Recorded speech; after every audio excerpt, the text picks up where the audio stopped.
Adolf Hitler is at the height of his power. He's conquered Europe. For millions of Germans, he's the greatest military and strategic genius of all time. Yet the German people are about to discover that what they've been told is a tissue of lies.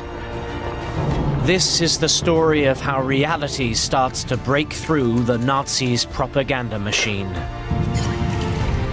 How Hitler commits the biggest military blunder of his career. And how, hidden from sight, his leadership begins to fall apart.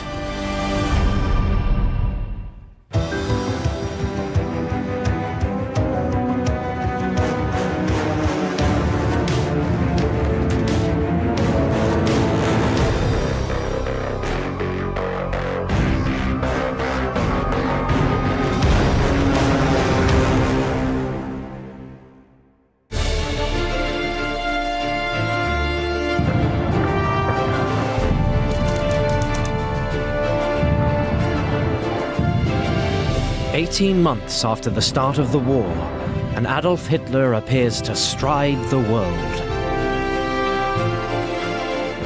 He's restored Germany to greatness. His people, once fearful of war, are now reassured it will all be over very soon.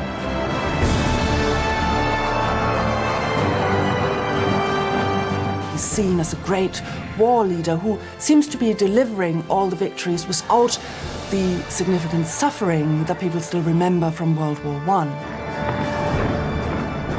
Behind him, the German people believe, stands a brilliant and united Nazi Party leadership. But then, that facade begins to crack.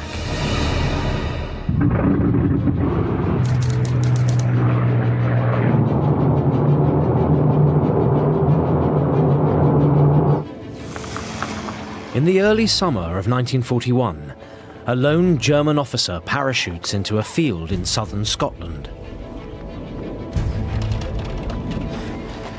He's quickly picked up by an amazed Home Guard and taken to London to be interrogated. At first, nobody believes his story. But then a remarkable tale emerges. The lone parachutist is none other than the Deputy Führer and Hitler's oldest associate, Rudolf Hess.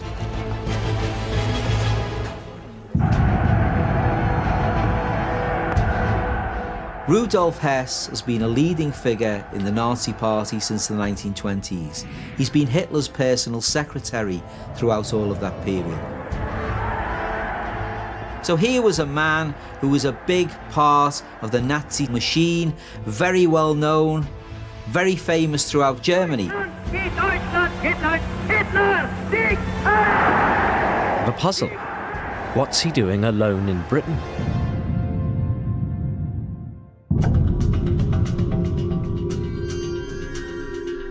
Hess is held in the Tower of London. As the interrogation continues, he tells British agents he's come on a secret, one-man mission to negotiate peace with Britain. The British are astonished. There's a sort of general sense of, well, what on earth is going on in the British establishment? It just appears increasingly as a sort of a lunatic mission.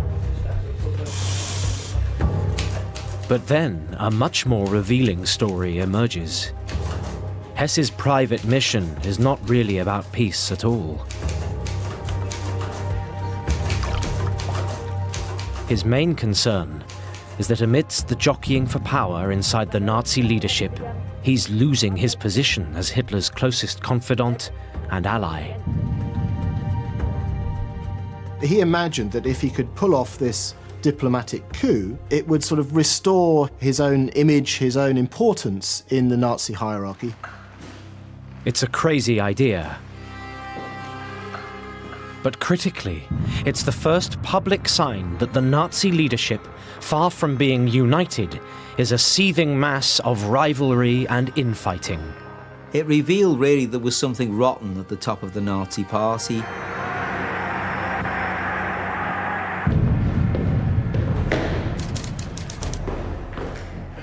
In Germany, Hitler learns of the secret mission in a letter left behind by Hess.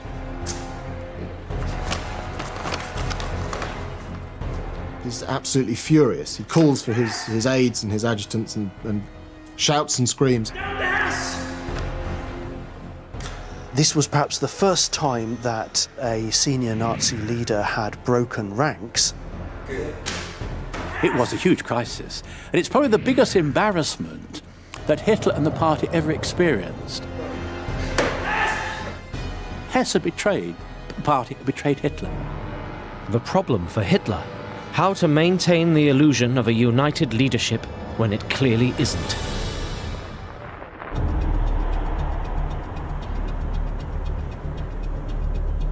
The task of spinning the story to the German public falls to Joseph Goebbels, Hitler's propaganda minister.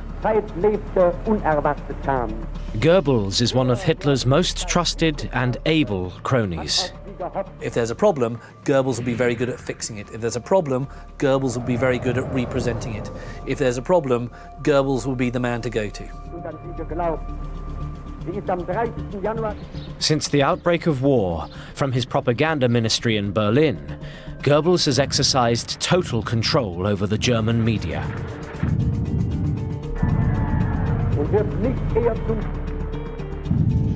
But this is a spin doctor's nightmare. How to restore the image of a united Nazi leadership. Goebbels' answer: to present Hess as a one-off rotten apple.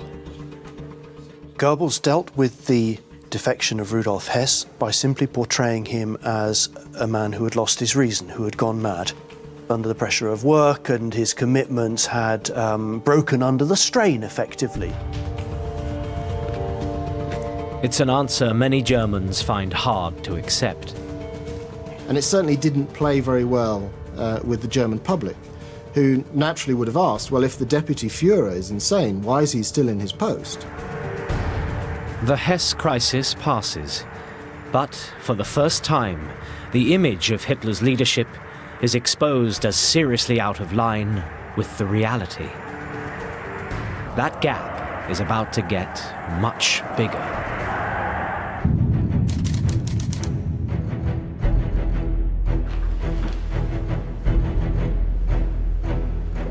In the summer of 1941, Hitler does what he's always promised. He invades Russia.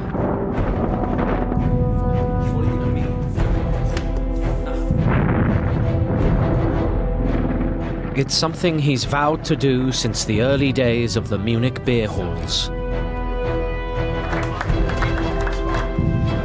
For the German Führer, it's the final showdown with his biggest enemy, communism. It was us or them. Either Nazism conquered Soviet Bolshevism, or sooner or later, Stalin and the Soviet Union would conquer and exterminate the Germans.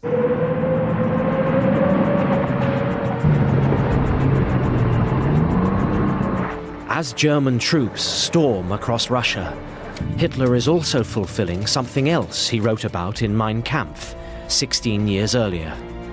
He's winning Lebensraum, conquering territories occupied by what the Nazis regard as inferior races, so that the German people should have extra living space. Space had to be found, not in the West, that was closed, but in the East, the Slav East, that area made up of human beings who were barely human and therefore deserved no special compassion.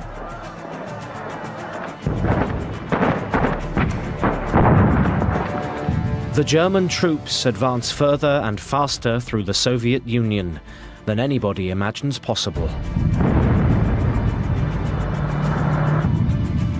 Within weeks, they penetrate hundreds of miles into Soviet territory. The Red Army crumbles.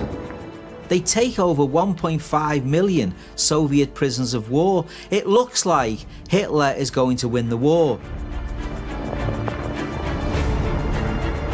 Operation Barbarossa, as it's known, seems to be an extraordinary success.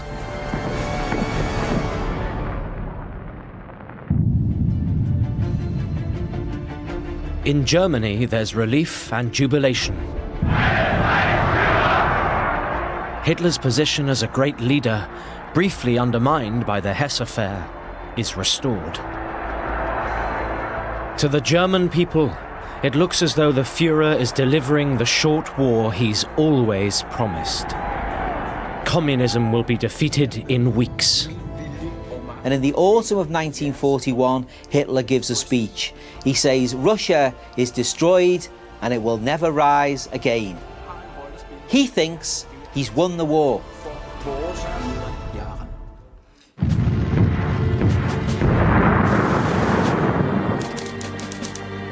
But then, progress slows. The Russians start to fight back. The Soviet Union calls on its vast reserves of people, many millions more than the Germans. In private, Germany's generals start to worry about the scale of the task in front of them. There are stories of generals saying, "Christ, isn't this country big?" in German. Russia was so vast that to cover it was a logistical problem that was very hard to overcome. Far from home, what most people can't see is that the German war machine is stumbling. Hitler, the self-styled military genius, is about to encounter harsh reality.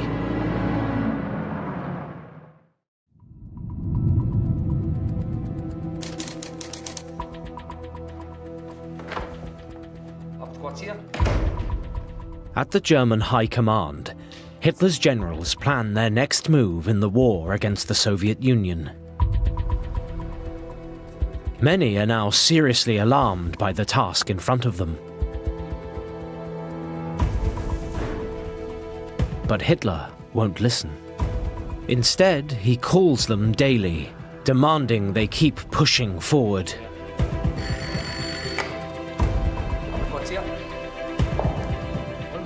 Hitler never let his generals relax. He called them and he would go through some of their timetabling and say, "Go faster," which is a fine thing to say. But you can't make tanks and lorries and personnel move at a speed other than what is allowed by the logistics of it. Hitler's generals do what they can. But then something happens over which they have no control.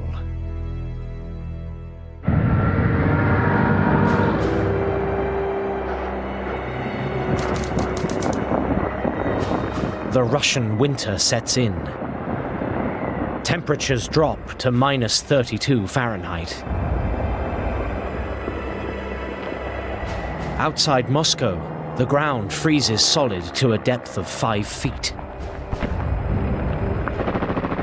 You couldn't urinate in the open air. Fuel would freeze in machinery. Literally, the German war machine was just frozen.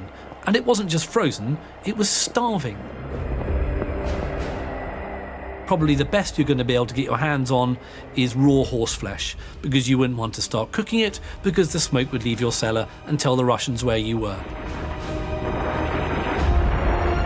In the face of these appalling conditions, the German army outside Moscow is finally forced to beat a tactical retreat.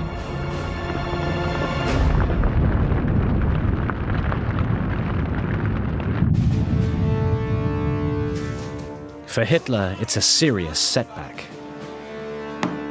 He's promised the German people the Soviet Union will be conquered in 6 weeks. It's now taken over 5 months. How can he keep his promise of a quick war when the reality is so different?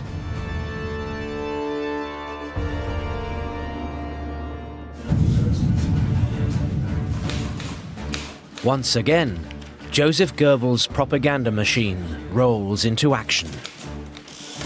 His solution? Simply to lie. He launches a barrage of propaganda.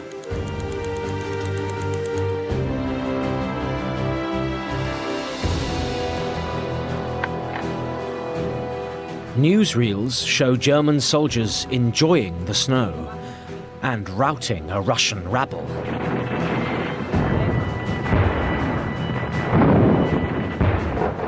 Goebbels made sure that stirring and exciting newsreels were a regular component of the German cinema goers' diet.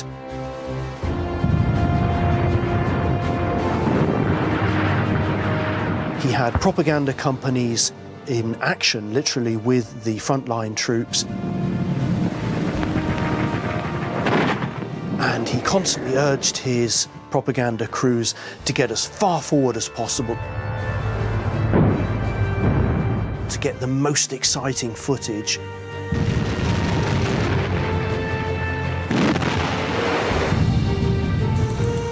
Hitler, far from misjudging the war with the Soviet Union, is presented as a great military and strategic genius.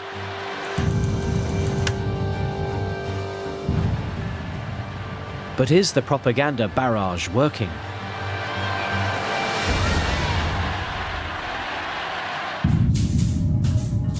Goebbels has a well-developed system for finding out. He sends out spies to eavesdrop and record conversations.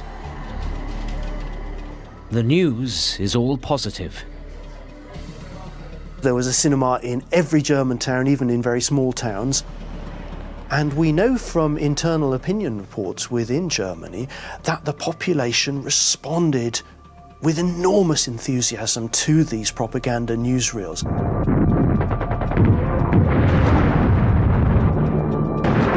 They could hardly believe the exciting, dramatic scenes of German military success.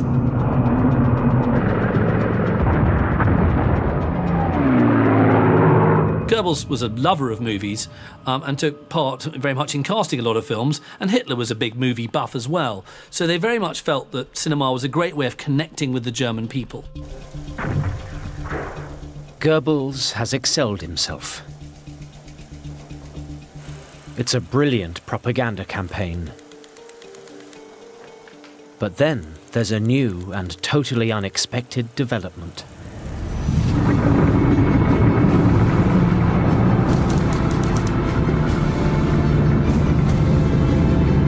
Without warning, Japanese planes bomb the US Pacific Fleet at Pearl Harbor in Hawaii.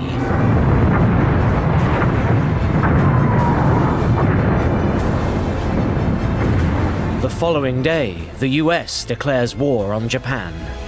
Since the unprovoked and dastardly attack, a state of war has existed between the United States and the Japanese Empire.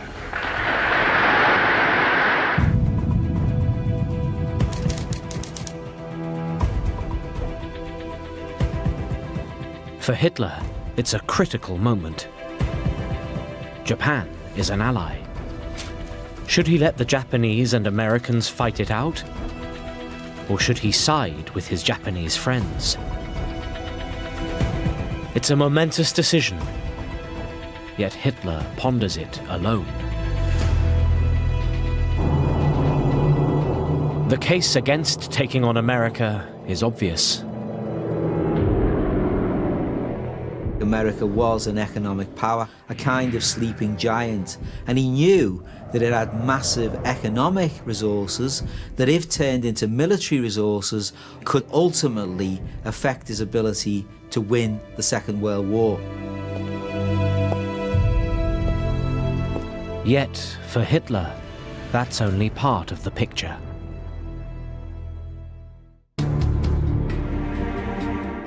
As he turns the situation over in his mind, The case for supporting Japan is also strong. The two countries have an understanding to back one another. There's a good chance Japanese forces will tie down America in the Pacific and prevent her supporting Britain on the Western Front. But above all, Hitler believes the Americans lack what the Germans have: the stomach for a fight. Hitler viewed America with complete contempt as a mongrel racial melting pot which was full of Hispanics and Jews and was racially worthless. He thought the Americans were effete, that they'd accept terms that would leave Germany in control of Europe and leave Japan in control of the Pacific. Finally, after only the briefest consultation, Hitler makes his decision.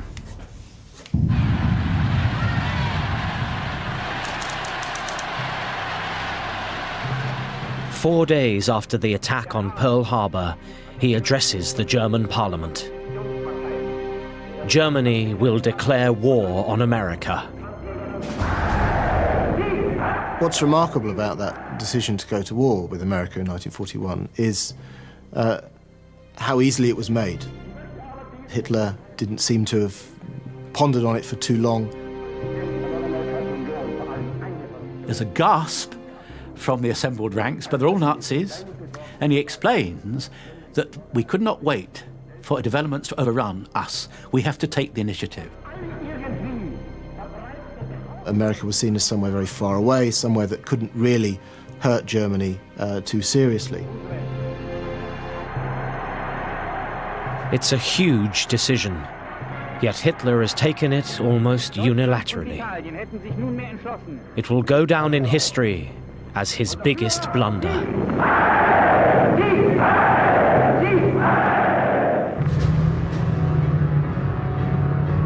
German forces, already bogged down in Russia, now face the most powerful country in the world.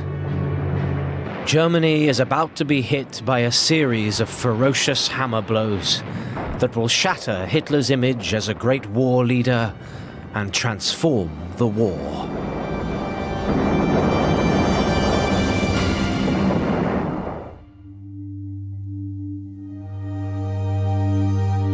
In Germany, the impact of Hitler's decision to go to war with America is felt almost immediately. There's a dawning realization that this is no longer going to be a short war. In private, there are bitter jokes. A candidate for the Waffen-SS is asked, "Are you willing to sign on for the whole war?" "No," he says, "only the first 12 years." In bars and restaurants, Goebbels' spies listen to the gossip and detect a drop in public morale. It's time for a new initiative.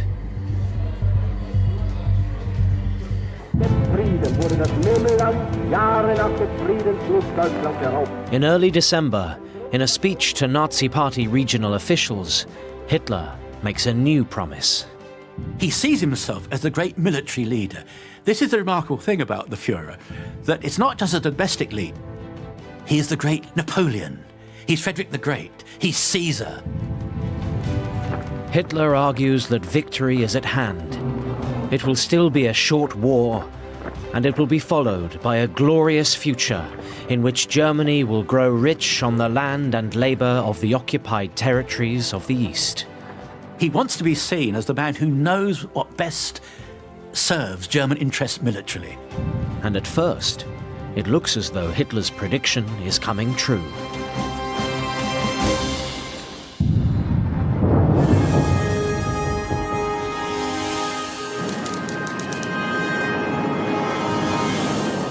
Spring on the Eastern Front brings warmer weather. The German 6th Army goes back on the offensive. The industrial city of Stalingrad is besieged. The Soviet defenders are corralled in a tiny strip of land along the river Volga. Tens of thousands face a brutal death. Stalingrad is the most brutal type of fighting. No one would be the same after Stalingrad. Urban warfare is uniquely messy, and Stalingrad was a uniquely messy form of that type of warfare.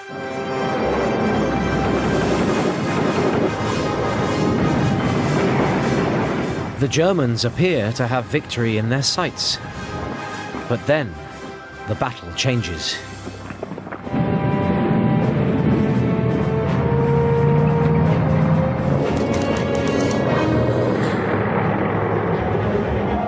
In a brilliant series of flanking moves, the Russians smash through the German lines from the north and south. They meet to the west of the city, completely encircling the Germans.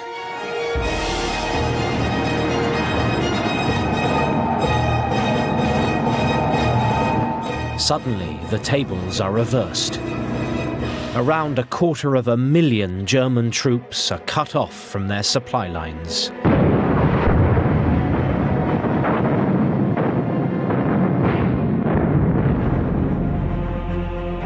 The German forces soon run low on everything, from ammunition to food. You had lice all over your clothes. You had to eat and drink the little food you could next to your comrades defecating right next to you, because if you tried to go out to go to the toilet, you'd be shot at by a Russian sniper up on a roof. The situation is untenable. The only thing that will save the Germans is a tactical retreat.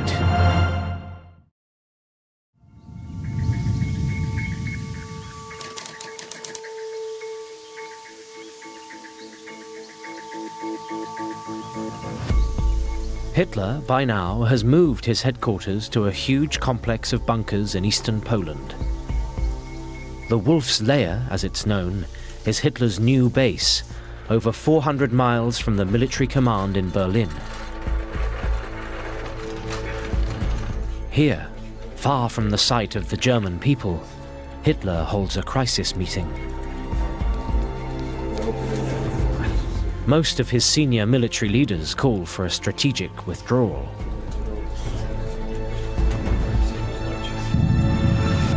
The alternative, an entire army will be wiped out.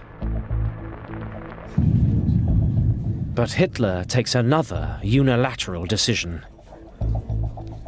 The Germans will stand and fight to the last man.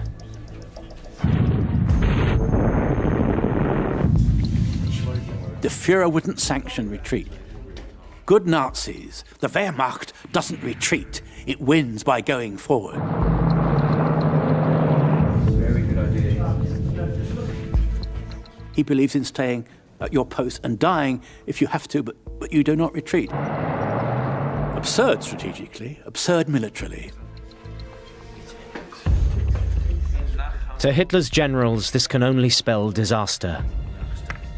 But one man sees an opportunity.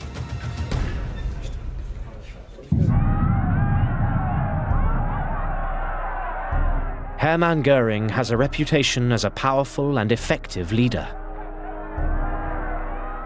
Hermann Goering had been an able and brave First World War soldier pilot. Genuinely won decorations. He understood war. He'd fought it. He'd been in it. Goering has been in the Nazi Party since 1922. He had turned the brown shirts from a rabble into a formidable fighting force. And he'd been injured in Hitler's 1923 beer hall putsch. As head of the Luftwaffe and Hitler's anointed successor, he occupies imposing offices in the center of Berlin, not far from Hitler's headquarters. Hitler had great faith, justifiable faith, in Goering. His policies, his strategies seemed to be working. Build up the Luftwaffe into a mighty force, which would provide the means of blitzkrieg and would provide the means of attacking enemies. His air force had proved decisive in the conquest of much of Europe. He proved a very able commander indeed, one of the greatest, one would say, of the Second World War. He's a man Hitler has learnt to respect.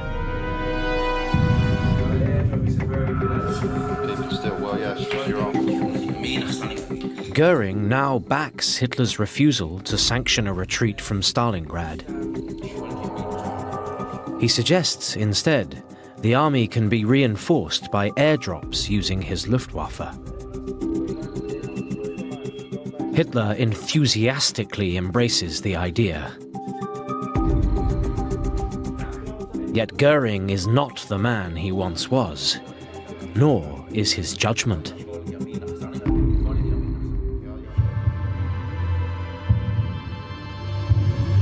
The man the German people believe is a mighty commander is in fact a drug addict.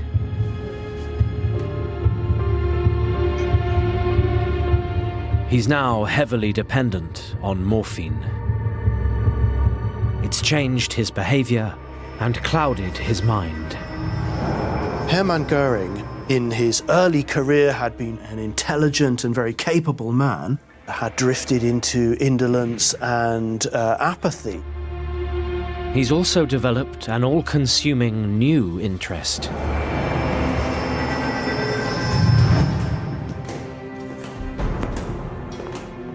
Looted artifacts from across Europe have been pouring into Germany.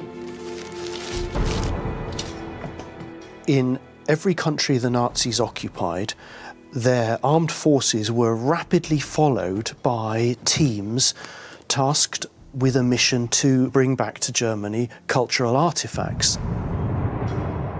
These ranged from literary manuscripts through to paintings and sculptures.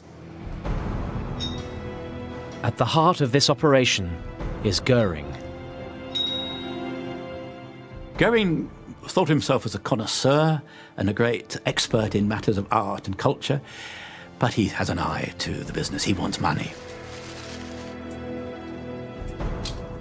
He would draw up an order for the kind of paintings that he'd like to have brought to him at his country estate. The me part of Goering is fascinating. By 1942, he's amassed a huge collection of stolen artworks. He has something like 1,200 precious objects and paintings in his personal possession. Goering is not alone in his passion for self-enrichment. There's hardly an official in Germany who doesn't dabble in this great project. It's on a massive scale, which is why it couldn't be controlled, because everybody had a skeleton in the cupboard. Goering's preoccupation with drugs and art mean he's no longer an effective commander or a good judge of the military situation.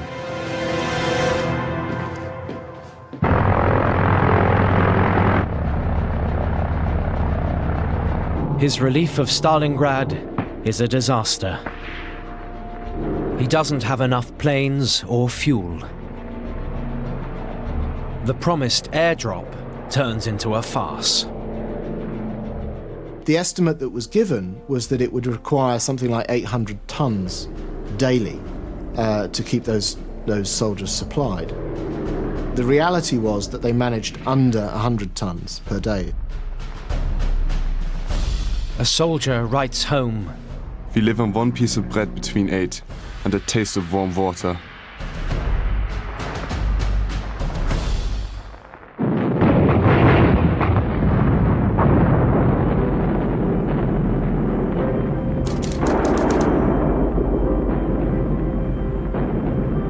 The German position in Stalingrad becomes untenable. Finally, at the end of the month, the German commander defies Hitler and surrenders.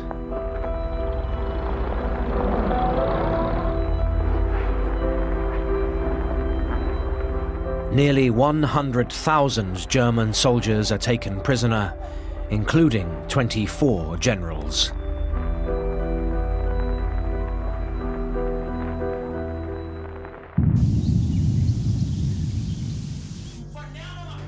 When news reaches Hitler at the Wolf's Lair, he's appalled.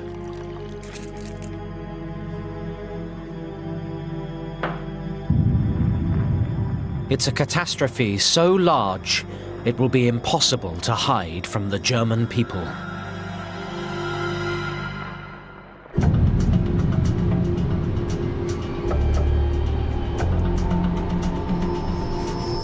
Once again, the man who has to break the news is Joseph Goebbels.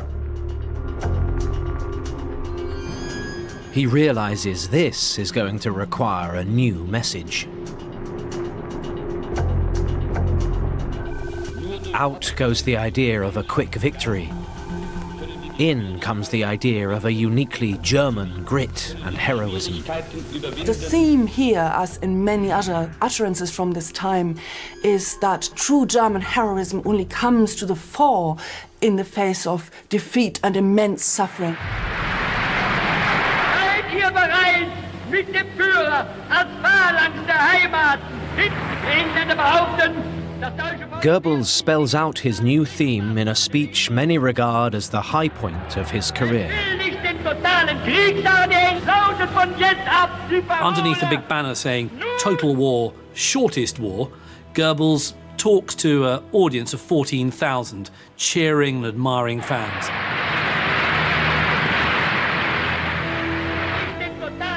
It's an appeal to the morale of the people to, in a sense, shift gear from support for the war, which was based initially on enthusiasm for the quick victory and the speed of the conquest, and now shifts towards this idea of endurance and embracing suffering.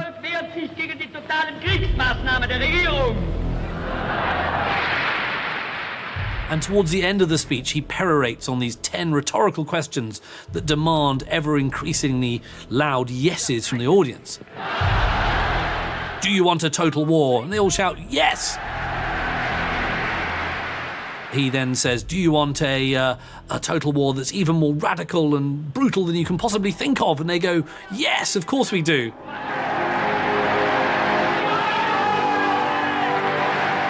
But Goebbels also has a second message. The talk of German heroism is underpinned by fear. Goebbels increasingly put before the German people a nightmare vision where they would be driven out of their historic, their ancestral lands in the East, their women would be raped, their young people enslaved and deported to Siberia. They had no choice but to fight on.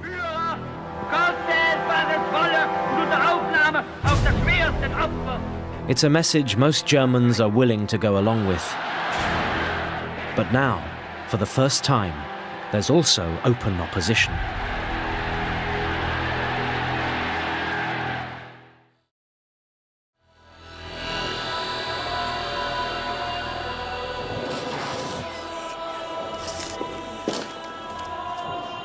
In Munich, a group of students calling themselves the White Rose Group circulate anti-Nazi leaflets and daub anti-Hitler graffiti. They would go around universities throughout Germany putting up little posters saying things like Hitler, mass murderer, or simply the word freedom. It seems a great example of how totalitarian the regime had become, that even to post the word freedom up on a wall was considered against the state.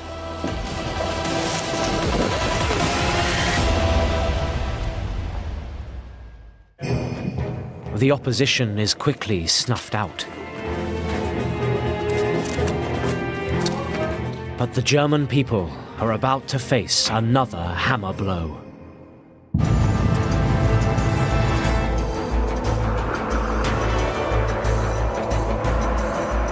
For 18 months, American arms and troops have been pouring across the Atlantic.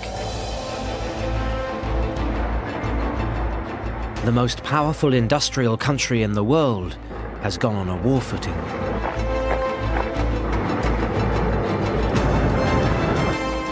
What America can do is to turn its factories into places that can produce aeroplanes and tanks very, very swiftly. Aircraft production soars. Car factories roll out thousands of tanks. Typewriter factories convert to machine gun production. And the result is predictable. It's absolutely catastrophic for the Germans.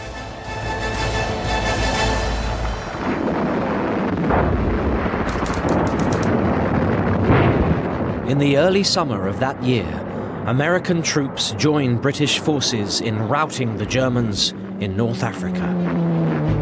A month later, the Western Allies cross the Mediterranean and invade Italy. And that is a shock to many German military who see that this is where the war against the USA is now turning against German interests. The Americans, once dismissed by Hitler as a feat, are attacking his soft underbelly. Within weeks, the Italian fascist leader Benito Mussolini is overthrown in a popular uprising. Germany loses its most important European ally. Italy's new leaders talk of surrender. Now, at last, the full folly of Hitler's declaration of war on America is apparent.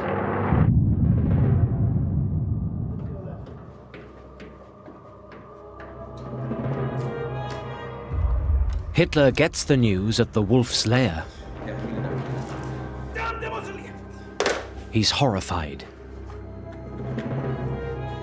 Mussolini is one of his oldest and most faithful allies. Hitler was deeply disturbed by the failure of Mussolini. He'd had a deep affection for Mussolini as a leader, and some say some affection for him as a person, insofar as he had feelings. The Führer orders German troops into Italy to hold back the advancing Allied forces. But this means spreading the German army very thinly. They're being pushed back in Russia. They face the threat of a renewed Allied attack in the West. And they're trying to hold Italy and the Mediterranean coast. But then something happens that's impossible to spin as anything but dreadful.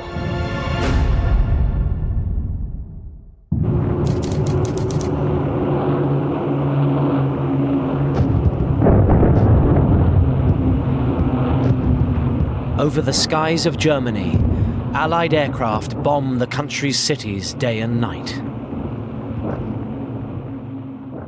The bombing of Germany became far more serious in early 1943, and from then on to the end of the war, it became an ever-present, a nightly horror for German cities. In August that year, Hamburg, one of Germany's most important industrial cities, is devastated in a firestorm.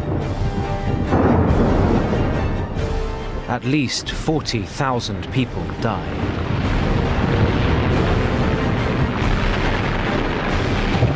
Hitler responds with a highly significant shift in domestic policy.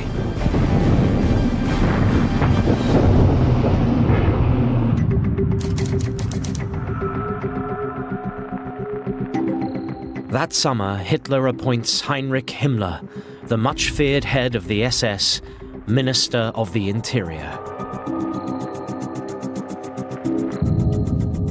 Himmler is a fanatical Nazi, a man who likes to foster the image of a dashing fighter. He lives for the Führer, he lives for the greatness of the German cause, and everything subordinated to that. Frightening man, one of the most disturbing of all the Nazis. Himmler's appointment is a clear sign Hitler can no longer rely on the goodwill of his people. From now on, his position will depend on repression. But even now, most Germans have no idea just how awful their situation really is. Hidden from sight, the man they've put their faith in is in deep, personal trouble.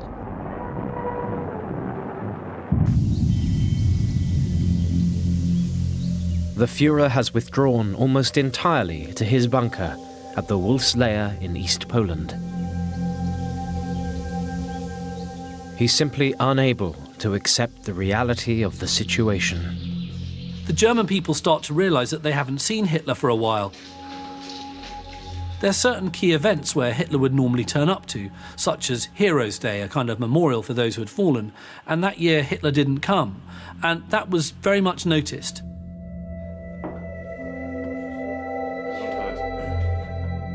He sits there every evening having his dinner, surrounded by his secretaries increasingly, because he doesn't want to talk to his generals, because they'll only tell him bad news. He's not yet 55 years of age, but he seems to be a man who's moving more slowly. He's not the old Hitler that he was. He's losing his energy. He goes for long walks with his dog. He became very stooped. And he starts to tremble, possibly what we think now Parkinson's. Hitler is now almost entirely dependent on the company of just two people. One is his girlfriend, Eva Braun. He phones Eva Braun every day, which is a thing he'd never done before, to get some solace from her conversation. The other is his personal doctor. Theodor Morell is administering large quantities of antidepressants and homegrown narcotics. Not only are the drugs themselves pretty potent and noxious, there's also an extraordinary amount of drugs. For example, we have here one testoviron. He was on Tempidorm, a barbiturate suppository. He was on Sympathol. He was on Quadranox, which is a sedative. He was on Orchicrin, Optolidon, which is a painkiller and analgesic. He was on something called Obstanol, which was to help with acute and chronic constipation. Yet the German public remain utterly oblivious of the fact that Hitler is a shadow of his former self. His position has always depended on success hiding the shocking reality of his regime. But now he's losing the war.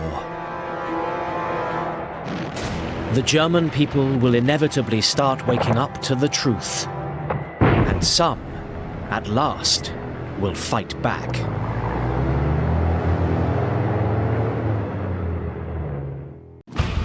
Of all their evil actions, nothing defines the Nazis like the final solution: the murder of some 6 million Jews.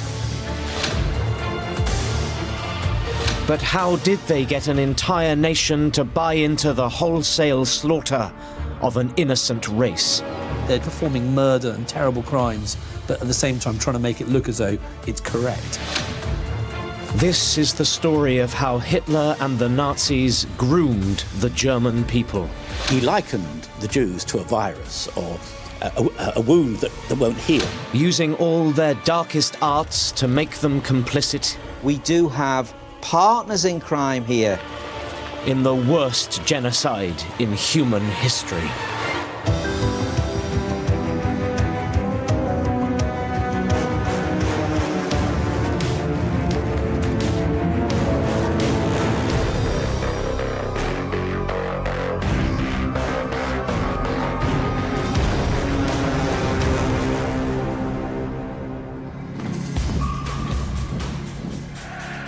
Of one thing, Hitler never makes any secret. He hates the Jews. Recovering from his wounds at the end of the First World War, he blames left-wing Jewish politicians for surrendering, stabbing Germany in the back. In the 1920s depression, He rails against a Jewish conspiracy, the root of all evil from communism to corrupt financiers. This poisoning of the nation. The German Jew is the enemy within. He's an enemy in racial terms, in cultural terms, in national terms. The Jews' greatest crime is that they pollute the pure genes of the Aryan master race. They must be eliminated. The nation is no longer willing to be sucked dry by these parasites. Everything he'd said since 1922 pointed towards the ultimate idea that you rid yourself of the Jews physically.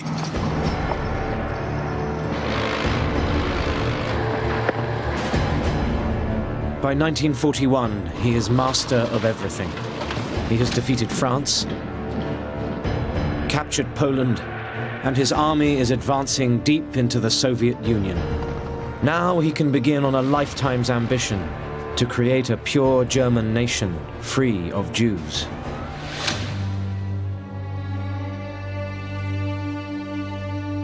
But how can he carry the German people with him?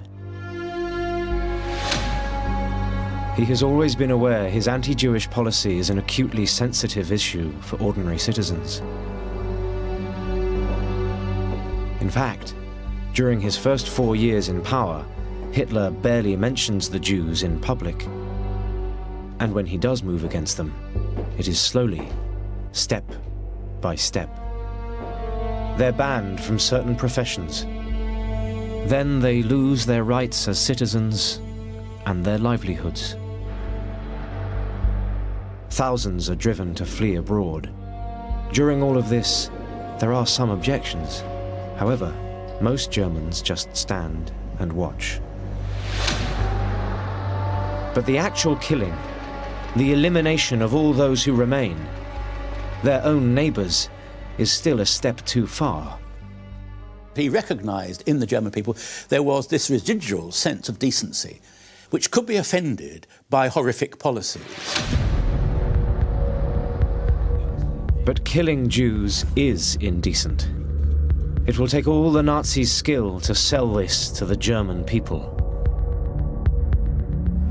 It's a task for Joseph Goebbels, the Nazis' master of persuasion. Goebbels shares the Führer's loathing of the Jews and is determined to convince his fellow Germans. It was Goebbels who was responsible for selling the idea that the Jews were this kind of cancer or this plague at the heart of German society. He realised that if you could control what people consumed, then you could control them. And he was one of the first people to realise that. Cinema is one of his favourite tools for manipulating public opinion. The film The Eternal Jew, produced by Goebbels' propaganda unit, has a stark message. Wherever Jews settle, they behave like rats and parasites. The film portrays the Jew as the eternal corrupter, specifically, of course, in the sense of Germanhood. The greatness of the German state will be destroyed if the enemy within, the eternal Jew, is allowed to go on performing his acts of destruction. But when the film is released, it's a box office flop. It's a lesson for the Nazis. Persuading the German people to buy into this evil agenda is going to be a complex process. The danger lies in inflaming public opinion, and the risk of getting things wrong is already brutally clear. Since 1939, the Nazis have been carrying out a secret euthanasia campaign. It will become their dry run for how to commit mass murder without upsetting the German public. First, they need willing accomplices. Pliable nurses and doctors are instructed to single out terminally ill and disabled children. The next step is to deceive the people who might object. Parents are told their loved ones are to be sent to care centers for special treatment. And finally, they need a method of killing quiet and discreet. They choose murder by lethal injection. Some 5,000 innocent children are killed.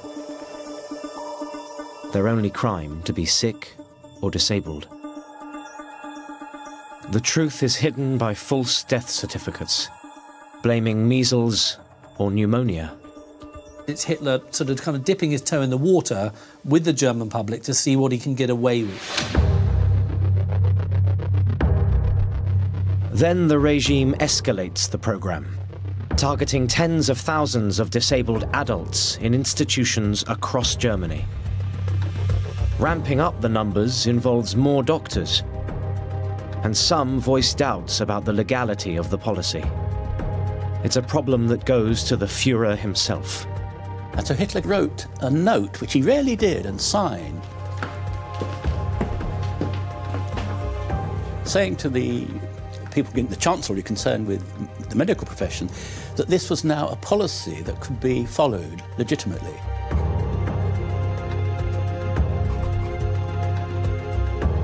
For the German doctors, it's now official. They are obeying the Führer's orders. That's what the new culture is, they say to themselves. That's the environment. That's the classic road to hell. A secret department, known as T4, is set up to mastermind the process. To kill so many, quickly and quietly, they need new techniques. What the men at T4 come up with is a shower room. Except these pipes and shower heads don't carry water. They deliver poisonous carbon monoxide gas. In many ways, the euthanasia program represents the absolute bestiality of the Nazi regime. Tens of thousands of Germany's sick and disabled are murdered in this way. And it's an extraordinary program because all those involved knew what was going on. It's not as if they were blinded. They accept that euthanasia is a legitimate policy. The killing of Germans by Germans is legitimate. But then the truth about the killing starts to leak out. Gradually, of course, the public living close to those institutions began to get an awareness that something unusual was going on. People start to worry. Other sick relatives might be the next victims. The discussion starts here and there about, will this be applied to our wounded soldiers? The Catholic Church picks up on the public fears and stands up to the regime.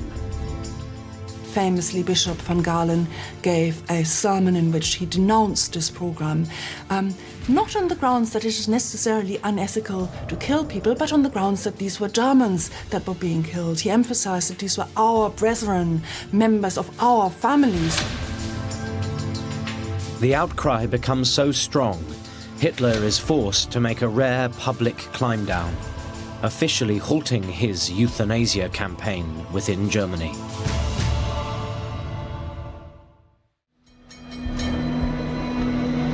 The protest against euthanasia has taught the Nazis several lessons. First, if their racial policies threaten German families, public opinion won't wear it.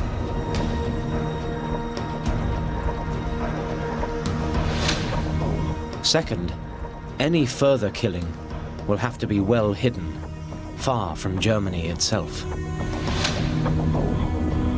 And third, the Führer must not be associated with anything disreputable. These lessons will define how the Nazis deal with the Jews. In particular, Hitler will never personally sign a compromising document.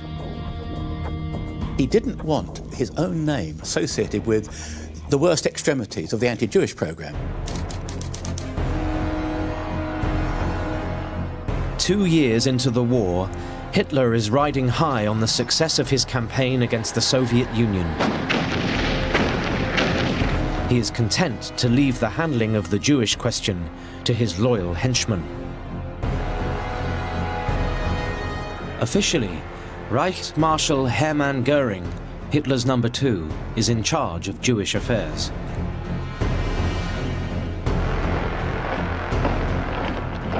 But in fact, it will be Hitler's fanatical SS, selected for their devotion to the Nazi cause, who will deliver the final solution. Their leader is Heinrich Himmler, a Nazi Party member since the 1920s. He shares Hitler's resolve to rid Germany of the Jews. And his right-hand man, SS General Reinhard Heydrich, is even more terrifying. He found in his subordinate, Reinhard Heydrich, absolutely the perfect man to carry out the destruction of a people. As head of the Nazi security forces, Reinhard Heydrich is one of the most feared men in Germany. If you gave Hitler a piece of paper and asked them to sketch out the perfect Nazi, I think he probably would have sketched out Reinhard Heydrich. He was tall, he was blonde, he was athletic. He is a man of many talents. A champion fencer, a fighter pilot, a skilled violinist. But above all, he is a fanatical Nazi. He had all the characteristics that made him the Aryan Superman.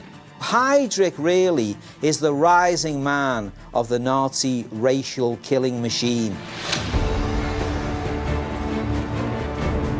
Since 1939, Heydrich has been wreaking havoc in the conquered territories in the east. His secret death squads, the Einsatzgruppen, slaughter thousands of Polish Jews. Those who survive are rounded up into ghettos. Nearly 3 million await their fate in appalling conditions. Then Heydrich's SS thugs follow Germany's armies into the Soviet Union, continuing their murderous campaign against the Jews. News of Heydrich's massacres in the East begins to trickle back home to Germany. Dear Hannah, last night 150 Jews were shot in this town. Men, women and children all bumped off. Don't worry about it. It has to be done. But don't tell anyone else. Many thousands of Germans now know what is happening out east. But they do nothing. It confirms what the Nazis learnt from the euthanasia program. They can get away with killing Jews out of sight, far from home. So this was something that was percolating outwards inside Nazi Germany. It was sort of, the secret that would never dare to speak its name. As Heydrich plots a far bigger attack on the Jews, he needs authority from above. He can't get it from Hitler, who wants to keep his involvement secret. So Heydrich turns to someone else and prepares one of the most important documents in the story of the final solution. He takes his secret letter to the home of Reichsmarschall Hermann Göring. The man Hitler has officially put in charge of Nazi Jewish policy.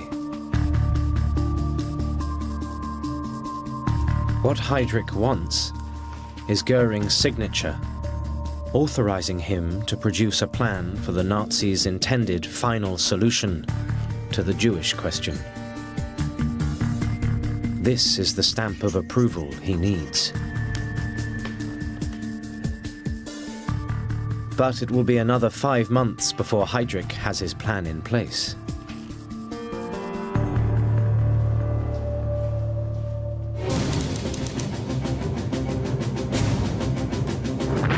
Meanwhile, Hitler's armies are pushing deeper and deeper into the Soviet Union. Far from the eyes of the German people, Heydrich's killer squads are ramping up their slaughter of the Jews. They're looking for the most efficient method for mass murder. Still, just using bullets. Soon, Heydrich's SS develop a sinister routine. The Jews are rounded up and taken to a remote execution site. The first arrivals are forced to dig a pit. What happens next is revealed in this amateur film, shot in Latvia by a German soldier. A group of Jews is lined up in front of the mass grave and shot. Then another group is brought in, layer upon layer. The Nazis call it sardine packing. Here we see a massive escalation of the policy of extermination of the Jews going on. In effect, we have now a Holocaust of Soviet Jews already taking place. The worst slaughter takes place in the Ukraine, at the ravine known as Babi Yar. 33,000 are killed in just 2 days. As Heydrich ramps up the slaughter, he finds he doesn't have enough of his racist SS thugs. He needs new recruits. There is some evidence that there was a bit more resistance to taking part in the killings than perhaps there would have been in the Einsatzgruppen, but this was by and large overcome, and it was done by the use of, for example, alcohol given out freely to these people that would anaesthetise them against the effects, if you like, of seeing large numbers of people killed in front of them. But Heydrich knows this mass killing is still taking its toll on his men. Most of these men rapidly became horribly troubled and disturbed, and it's very largely this experience which pushes Himmler and Heydrich to look for other ways of killing huge numbers of people.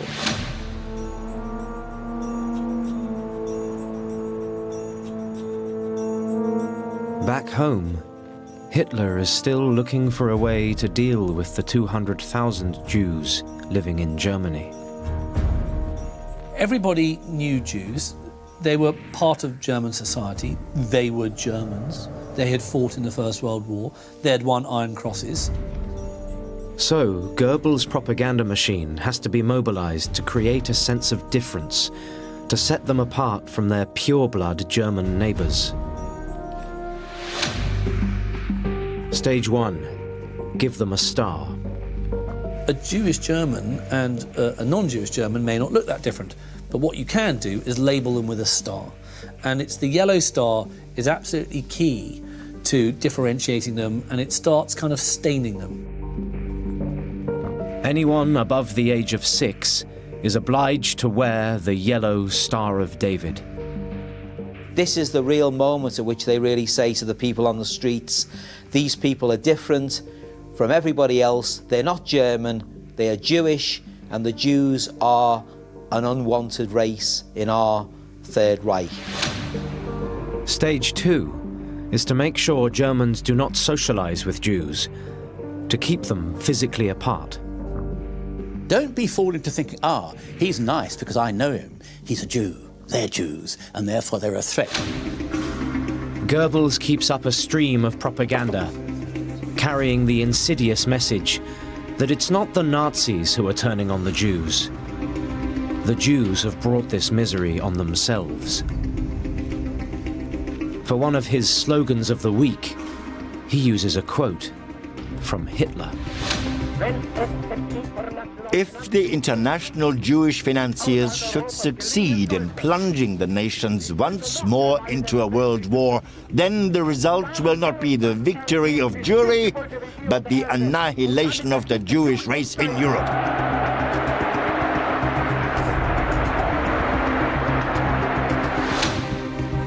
It is a masterful piece of propaganda. It absolves the German people of any guilt. The Jews will be responsible for their own destruction. The single most disturbing thing that Goebbels achieved, that was scapegoating. He was polluting the mind of a nation. Slowly but surely, the Nazis are grooming German citizens to accept the removal of the 200,000 Jews still living as their neighbors.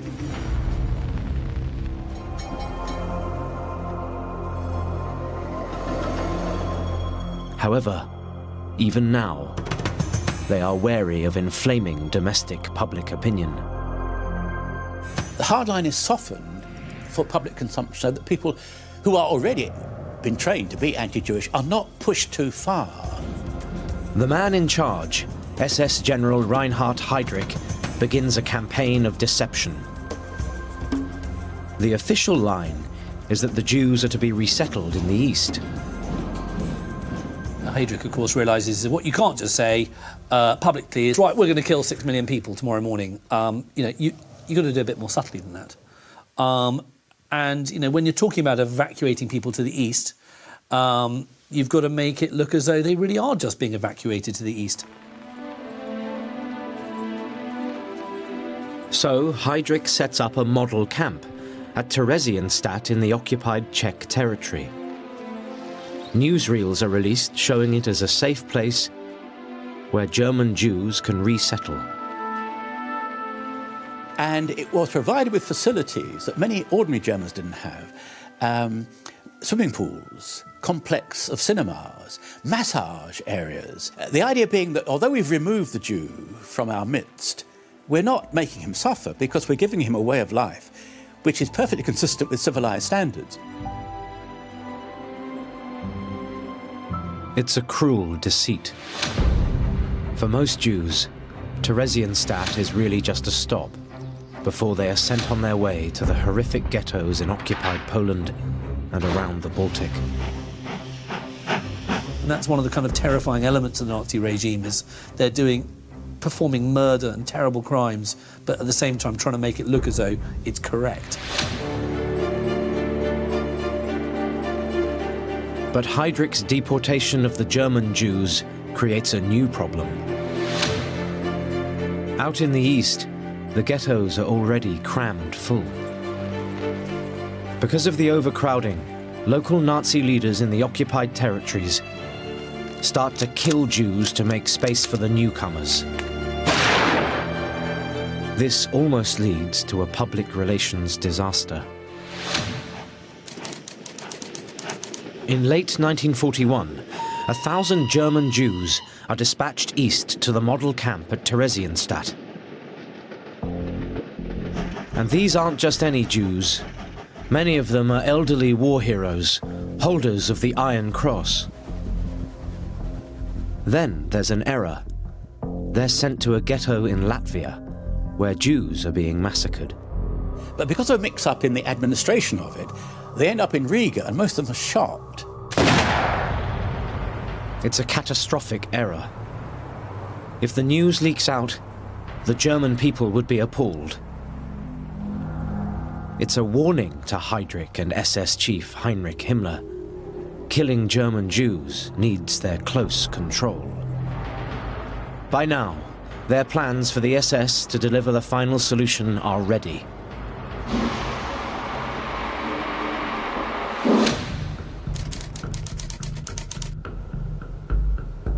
An elegant lakeside villa in the Berlin suburb of Wannsee is the venue for a top-secret meeting.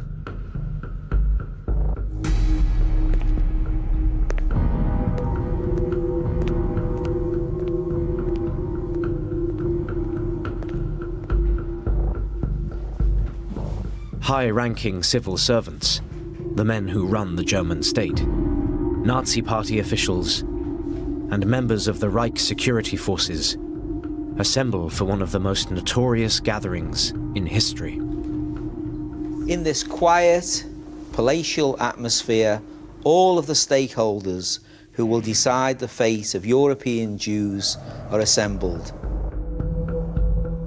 Awaiting them will be Adolf Eichmann, chief organizer of Jewish deportation. He is to become a key player in the Nazis' final solution. Eichmann was a virulent anti-Semite. He was a very passionate man in many ways. He was a drunkard, he had affairs, he was a very committed Nazi, and he really felt that what he was doing was absolutely right, and he wasn't just doing it because he was a boring civil servant. He was doing it because he wanted to kill Jews. His role today is to keep the minutes of the meeting.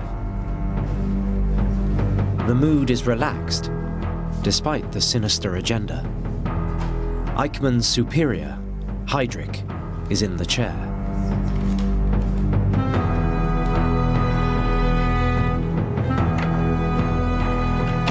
First, Heydrich makes it clear his authority comes from the very top, via Goering, Hitler's number 2. And what he is putting forward is an SS-run operation. What Heydrich had to do was to establish that what he was doing, or proposing at Wannsee, was in fact the Führer's policy. The meeting is so sensitive, the only reference to the Nazis' real plan is in the careful language of Eichmann's minutes. The Jews already under German control will be put to work in the east. The majority will die. Those that survive will have to be dealt with appropriately. Dealt with appropriately is code for what we know as the final solution. The plan is to kill all of the 11 million Jews in Europe. It is genocide.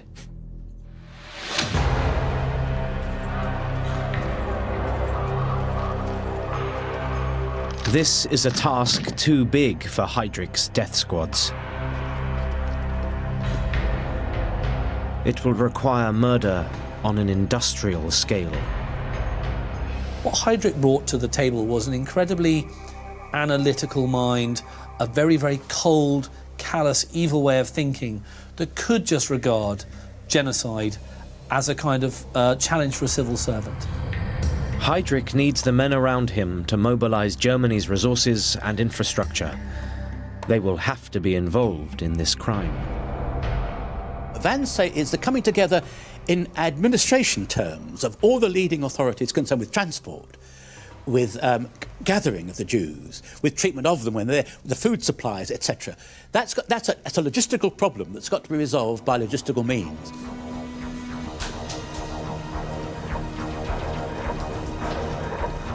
To Heydrich's relief, there is no dissent.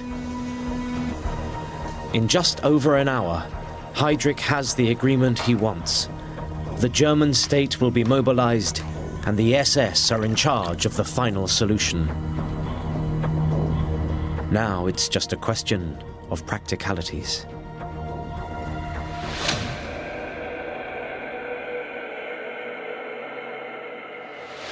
In the remote area of eastern Poland, there are huge swathes of deep, dark forest. If you want to get rid of a people, that's the place to do it. This is a place where people can just disappear. The SS already has a base here, in the city of Lublin. They have rounded up thousands of Jews into labor camps and ghettos. They must now be discreetly killed. Heydrich has already been experimenting on the best way to do it. He's brought in his top expert in mass murder. One of the most unpleasant of a very unpleasant bunch called Nazis was a fellow called Christian Wirth. He's involved in the euthanasia program. He designs the death rooms, and he uses his knowledge and experience to apply it to extermination of Jews. And he was the one that said, you can't destroy Jews piecemeal, as we did in the euthanasia program. We need 1,000 a day, 2,000 a day. See this as a major logistical problem. On his way to Lublin, Wirth does some research. At the town of Helmno, they are already experimenting on how to kill Polish Jews. First, they are led into a sealed chamber, unaware they are entering the back of a large truck. Exhaust fumes are pumped in, and the victims soon die of carbon monoxide poisoning. But killing one truckload of 50 Jews at a time is not going to deliver the final solution. Wirth's orders are for mass murder hidden away in Poland's dense forests. He needs a more efficient, continuous process to kill the numbers required. So, at his first location, near the remote village of Belzec, Wirth installs a static combustion engine to pump exhaust fumes into large, sealed gas chambers. Belzec becomes a blueprint for other secret death camps, Sobibor and Treblinka. With Helmno, they form a lethal network of extermination, all carefully chosen because they are close to the railway lines. The Nazis now carry out the first stage of their plan. They liquidate the ghettos. Some 1.5 million Jews are shipped to these camps, crammed into cattle trucks and goods wagons, brought in like cargo, to be eliminated swiftly and out of sight. Unlike the vast concentration camps in Germany, which were prisons, these death factories take up just a small clearing. These forests are places where evil happens, and the Nazis chose a spot that almost feels evil before what they did there took place. It is quite the most terrifying spot, and it's not just terrifying because what we now know that happened there. It's terrifying because it's remote, it's dark, it's lonely, and it's sort of a place that just gives you a sense of absolute hopelessness.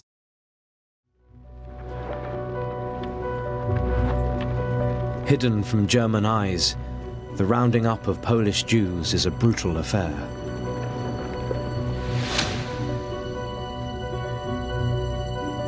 A very different challenge is how to round up German Jews and send them to the death camps. The man in charge of this problem is Heydrich's killer bureaucrat, Adolf Eichmann. He is the mastermind of the deportation program. The Holocaust, the destruction of the Jews, was a bureaucratic process. And to run a bureaucratic process, you need bureaucrats. Adolf Eichmann is the archetypal bureaucrat. Functioning in an administrative sense is the key to success of any policy. It's got to be programmed. The issue facing Eichmann is how to get rid of these Jews without upsetting their neighbors, without ordinary Germans finding out what is really going on. The answer is the familiar Nazi tactic: deception. People are told that the Jews are being resettled, sent to a safe destination. At the railway stations, they won't see any sinister cattle trucks. The Jews leave on comfortable passenger trains with tickets, food, and money for the journey. And this deception seems to work on Germans and Jews. This is probably the most amazing part of the process, that it seems to all go on in a kind of matter-of-fact way. We don't see any massive riots at the German collecting points. They do assemble, thinking that, you know, resettlement in the East might actually be better than walking around a German street by now and being abused. Their civil rights have been taken away, their dignity have been taken away, their property have been taken away. Many of them thought things might actually get better. They'd accepted they had no place in Germany, and maybe, hey, things in Poland could be no worse than what they are. The Jews will not discover the truth about their final destination until they are far from German soil. The Nazis continue their deception to the bitter end. The commandant of Treblinka death camp orders the construction of a fake railway station, complete with painted wooden clock. Its hands always fixed at 6 o'clock. Just enough to reassure the new arrivals. But this stop will be their last. Convinced they are to have a shower for health reasons, men and women are separated and remove their clothes. Their hair and beards are shorn off. Then, suddenly, they are rushed into the tube, a narrow corridor lined with barbed wire. A dark chamber looms, but it is too late. The journey from train to death takes just 90 minutes.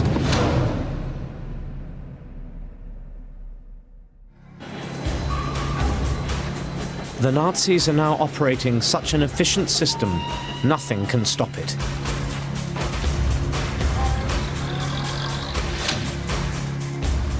Not even when Reinhard Heydrich, the chief architect of the final solution, falls victim to an assassination attempt. At his funeral, the biggest sort of Nazi showpiece funeral of the entire period, all the Nazis are there, and Hitler seems to even be shedding a few tears at losing this sort of right-hand Aryan Superman. In Heydrich's honor, his boss, SS Chief Heinrich Himmler, names the death camp project Action Reinhardt and vows to step up the slaughter in Poland.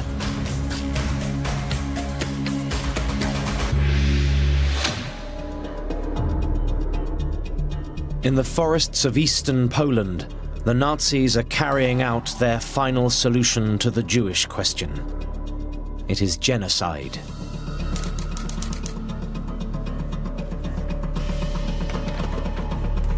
At the end of 1942, Adolf Eichmann, the Nazis' killer bureaucrat, receives detailed reports from the secret Polish death camps.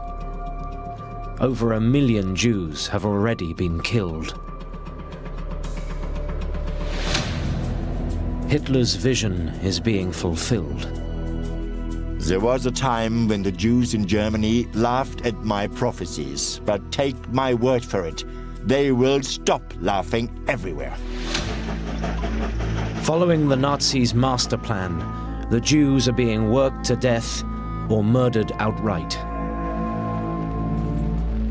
Out in Poland, the Nazis are less discreet in their killing. The Majdanek concentration camp, built on a hill in full view of the city of Lublin, was originally intended to house Soviet prisoners of war. Under SS control, it becomes another grim destination for tens of thousands of Polish Jews, shipped in as forced laborers. Living in the most brutal conditions, many of them will die from sickness and exhaustion. As a key part of the Nazis' final solution, the camp is equipped with facilities for extermination. Poisonous carbon monoxide is used in the gas chambers, and a crematorium is installed, with ovens to burn thousands of bodies. Death camps, slave labor camps, extermination camps. It's hard to divine which is which at some points. All we know is people are dying. They're dying through a number of ways. Starvation, some are being gassed, some are being systematically killed, some are being beaten to death. 200 miles to the west, one of the largest Polish work camps is transformed into the Nazis' most notorious killing machine. And it is here, at Auschwitz-Birkenau, that the mass murder of the final solution will reach a truly barbaric level. Alongside a vast industrial complex, Himmler orders the construction of gas chambers and crematoria capable of slaughtering up to 6,000 people every day. And the Nazis now have a new technique for murder, a chemical designed to kill pests. Zyklon B is a cyanide-based substance. In a warm, moist atmosphere, it turns from pellets into a highly toxic gas. The death cells were constructed with either pipes into them at high level or holes in the roof through which the pellets could be dropped. The killer pesticide is soon being used by the Nazis on a massive scale. They are moving here into absolutely new territory. Nobody in history has attempted to do something like this before. So they are literally finding their way. Manufacturing Zyklon B boosts the profits of Germany's chemical industry. The complicity of the great manufacturing chemical companies is obvious. They later at Nuremberg and afterwards said, we didn't know what it's being used for. Why would you need Zyklon B on that scale of production if it wasn't against people? By this stage, many more Germans are becoming aware of what is happening to the Jews. There's one amazing incident where a freight train was going towards Auschwitz, and one of the survivors said that he was in this freight train. And he said that at one of the train stations, at a German station, somebody shouted, "We know where you're going, to the gas chambers." So you can see that in these little towns even people knew what was happening. So I imagine in that particular freight train then, there was a certain amount of trepidation. To help finance his evil plans, Himmler turns the final solution into a commercial partnership between the SS and Germany's corporate giants. The SS make a fortune leasing out their Jewish prisoners, men, women and children, to work in IG Farben's factories. We can actually see that in the killing process, we do have partners in crime here. Not just the Nazis, but also here a massive capitalist enterprise that enters into this project with the Nazis and actually finances it. And it's not just big business that's implicated in genocide. Thousands of ordinary Germans are making their own contribution. So you've got the train driver driving a trainload of Jews across Europe. He knows what's going on, but he's not asking any questions. You've got the civil servant working in some small department in Berlin who's probably responsible for supplying the cattle trucks for a certain shipment of Jews. He's just following orders. But what you've got are a lot of very small cogs, each of whom think, well, I'm not really taking part in this, I'm just doing a small thing. But when you put all those cogs together, then you've got a murder machine. But when you take it apart, each of those cogs can say, it wasn't me. With this complicity of silence, no German needs to speak openly about the final solution. No one needs to take responsibility. And all of this seems to happen with barely a flicker of protest back home. By 1943, Himmler is able to declare that Germany itself is almost Judenrein, Jew-free. The only resistance comes in one celebrated event. When the Nazis try to deport a group of Jews married to German women. Famous occasion known as the Rosenstrasse affair, where a number of Jewish men had been rounded up. Their non-Jewish wives came together and protested en masse outside Nazi officials' houses and buildings. Such was their determination that threats to them to disperse went unheeded. When the protests become public, it causes real consternation at the highest levels. Even now, the Nazis are scared of admitting what is really going on.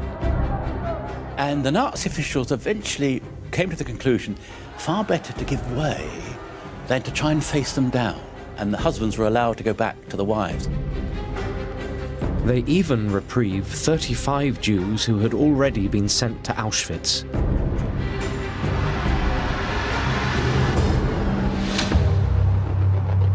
But the Rosenstrasse protest is an isolated occasion.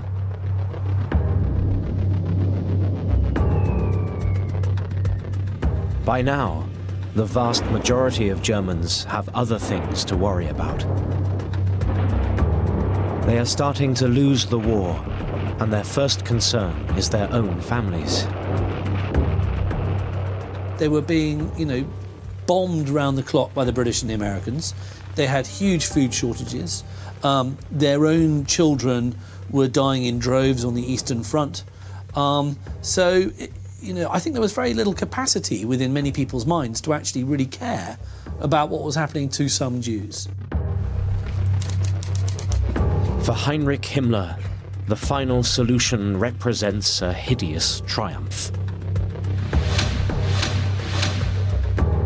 A recording exists of his speech to a secret meeting of SS leaders. He is openly proud. This is a page of glory, never mentioned and never to be mentioned. This admission that we can't be acknowledged as heroes in the public eye is a sure sign that what they've done would be unacceptable. By now, they have killed some 4 million Jews since the start of the war. Another 2 million will be murdered before it is over.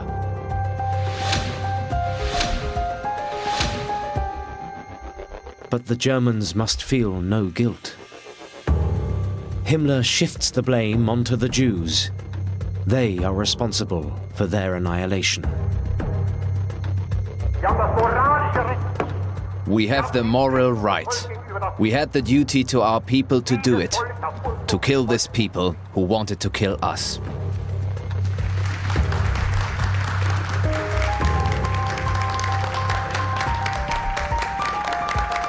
And so the German people become complicit in one of the worst crimes in history.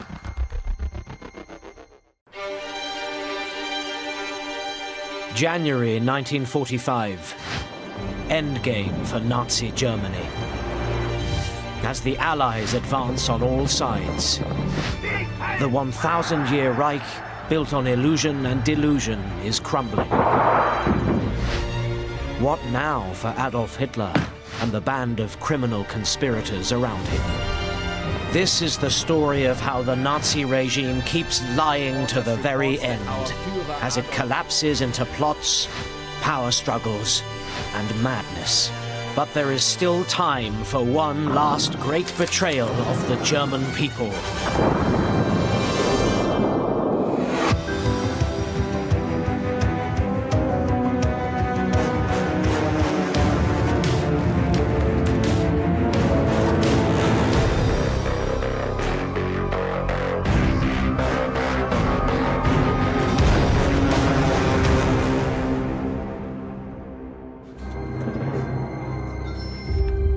On the 12th anniversary of the Nazi Party coming to power, Adolf Hitler is preparing to address his people. Outside, battle is raging. The Allies are penetrating Germany, the heart of the Third Reich. The Führer delivers one final rallying cry. God the Almighty has made our nation. By defending its existence, we are defending His work. The fact that this defense is fraught with incalculable misery, suffering and hardship makes us even more attached to this nation.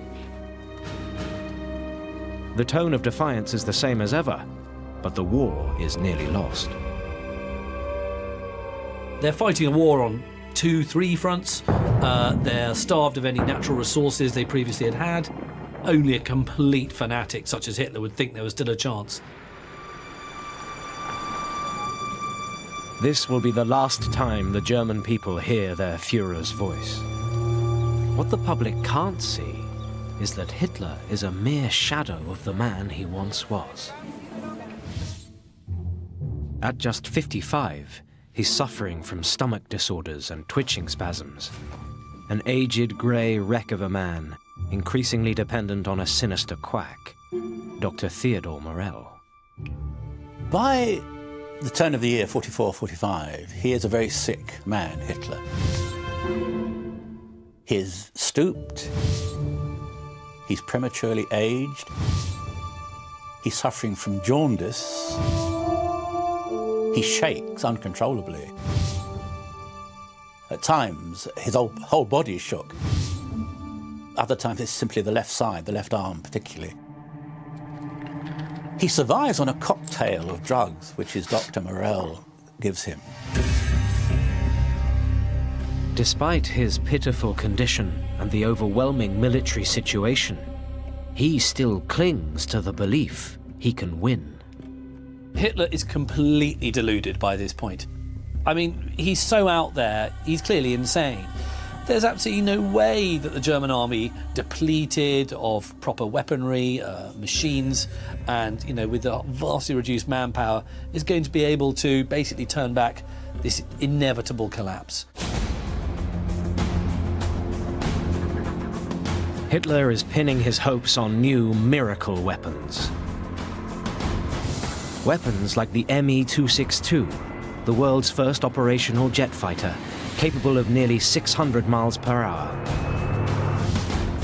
And the V-2 rocket, the first ballistic missile and the first man-made object to enter space. A lot of faith is put into so-called kind of miracle weapons, such as V-2 rockets.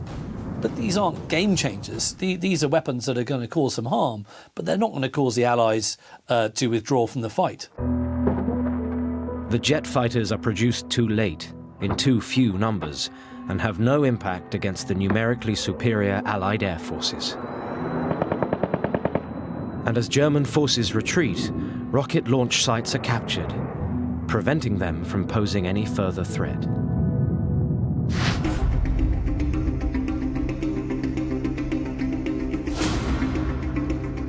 For the people in his intimate circle, it is nearing decision time.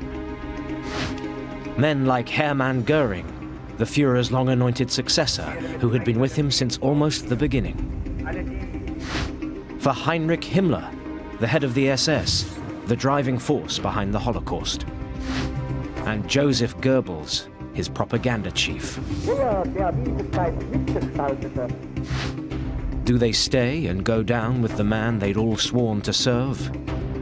Or do they abandon him and make their own plans? It's like rats deserting a sinking ship.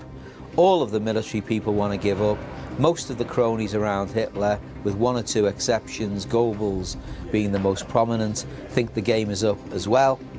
And so really, this is sort of waiting for the end. Joseph Goebbels decides to stand by his Führer. He was the chief architect of the tactic that has enabled the Nazis to fool so many Germans for so long. The trick of making the Nazis look outwardly respectable and noble while hiding the criminal reality. Goebbels is perhaps the most intellectual of the Nazis, but he was a man who could be very sharp in terms of his sense of realism. Oddly, he sacrifices this sense of realism for his love for the Führer. The Führer can do no wrong.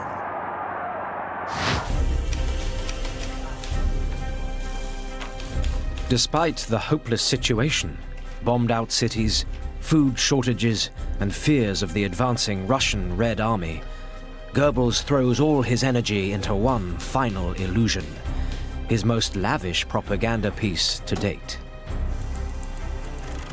The best way to look at the mentality of Goebbels at this stage is to look at the premiere of a film called Kolberg. And this is a period drama about the Napoleonic Wars and a brave defense against the Napoleonic army by Prussian defending forces. And he makes this really the big blockbuster of the year, where all these people are fighting this sort of hopeless task, and at the last minute they turn it round and they defeat Napoleon.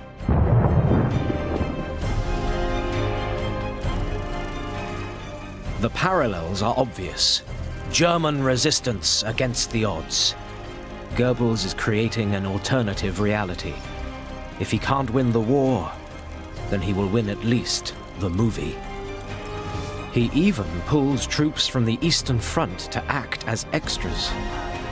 He clearly felt that these soldiers were as usefully deployed, if not more usefully deployed, working for a film like this temporarily, as actually fighting on the front. So it's a real testimony, the financing, the lavish production of the film, the diversion of resources into its imagined huge propaganda value.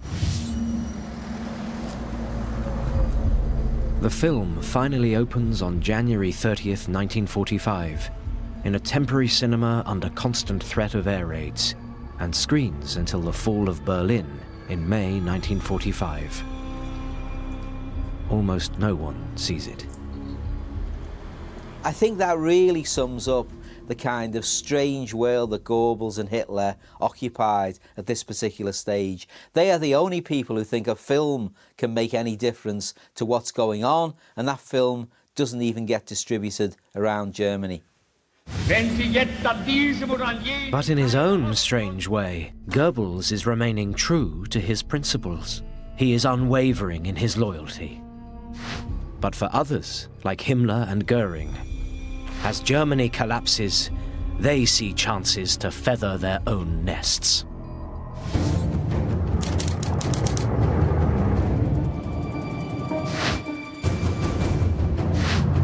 As the relentless Allied advance continues, there can be no doubt that the days of the 1,000-year Reich are numbered. Town after town surrenders. For them, the bombing is over. There's no question that defeat is looming.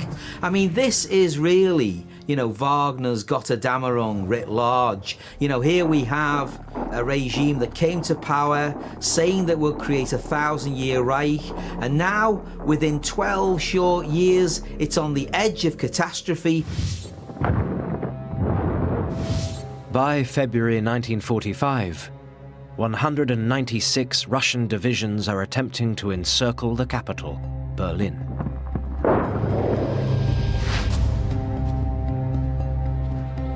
It's not quite every man for himself, but a lot of people are thinking this is obviously ending, it's ending soon, it's ending badly, and, Christmas 45 is not going to be a Nazi Christmas.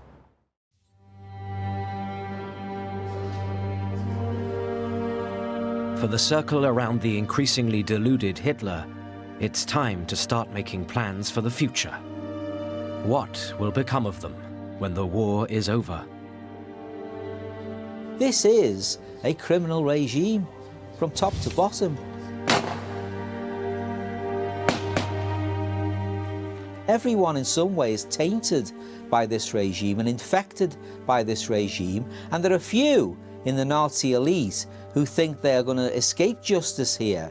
They know that unless they try and cover up what's happened and pretend that they were only taking orders from Hitler and they didn't want to do it, then they are going to head for the hangman's noose. Heinrich Himmler, even by Nazi standards, is a monster. A former chicken farmer, he is a man of petty jealousies and a rabid anti-Semite. He has been at the heart of all the darkest Nazi activities. He is the man who has organised the sterilisation of the congenitally feeble in the early part of the Third Reich. He's organised the euthanasia of incurably ill and psychiatrically disabled people. He's then been central to the extermination of the Jews.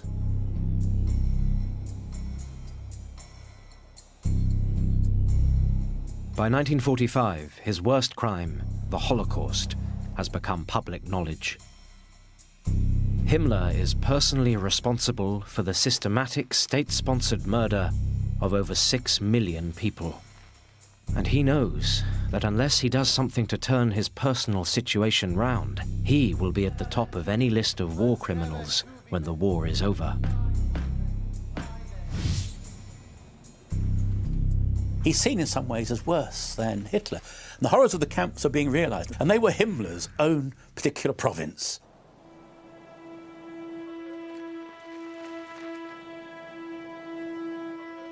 He constructed and controlled a vast network of facilities across the Reich designed to concentrate, hold, and kill Jews on an industrial scale.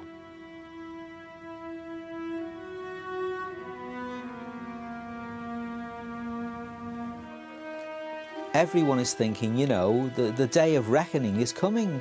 They know that the Allies are going to put them on trial for what has happened. They've said it long enough. There will be a war trial, and you, criminals, will be brought to book. From January 1945, Himmler tries to hide the evidence. The facilities used for extermination, the gas chambers at Auschwitz, for example, are all blown up so that they're not necessarily immediately recognizable for what they are. As the Russians advance through the occupied territories, Himmler forcibly marches the few surviving prisoners from the death camps in Poland to concentration camps in Germany. But this time, it is not just about covering his tracks. He thinks he's developed a cunning plan. The reason for the evacuation is not so much a cover-up, it's to maintain control over the Jewish prisoners so that Himmler still has this bargaining chip.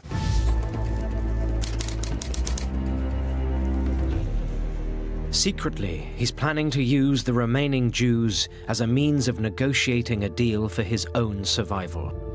He's even hoping to make money from it. Discreetly, he puts the word out that he's open for business. A number of approaches were made to Himmler, testing the water to see whether he was prepared to release Jews from the concentration camp system in return for money, military material, and so on. Probably the best known of these was from a former president of the Swiss Confederation, Jean-Marie Moussi, who had known Himmler previously from anti-communist activities.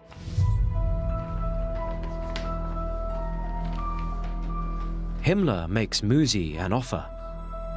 He will free some of the Jews he holds in concentration camps in return for 20 million Swiss francs, to be paid by Jewish sources in the US. It's a measure of the callousness of Himmler that he would use Jewish lives in order to strike some sort of bargain to save, whatever skin he could. This is a man who'd been killing Jews for quite a few years now, in their millions, and now he's, negotiating with a few thousand here and there to get what he wants. It's just disgusting. Incredibly, Himmler even believes this might be the start of a process that could end with the Allies installing him as the future leader of Germany. So what Himmler is hoping to get from this is a reputation in the West as somebody who is prepared to do a deal and somebody who it might be worth dealing with into the future. This is a high-risk strategy for Himmler. Going behind Hitler's back to make money in return for releasing Jews goes against everything Hitler stands for. It contradicts every notion there'd been since 1922, that the enemy was the Jew, the enemy was international Jewry, and it could never be compromised with. It's a total destruction of the basic belief. It would destroy Nazism.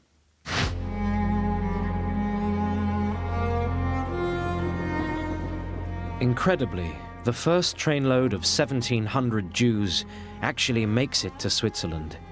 Himmler had been promised a deposit of $250,000.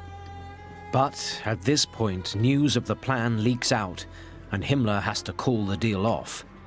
But it won't be the last time he tries to make a deal behind the Führer's back.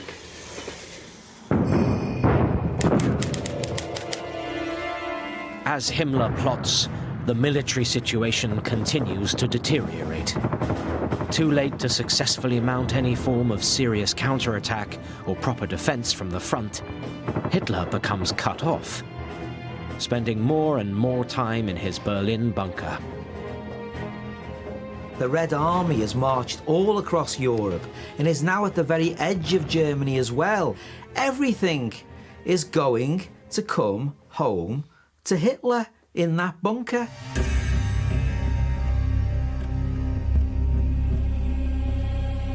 Someone once said, rather aptly, that Hitler had a bunker obsession.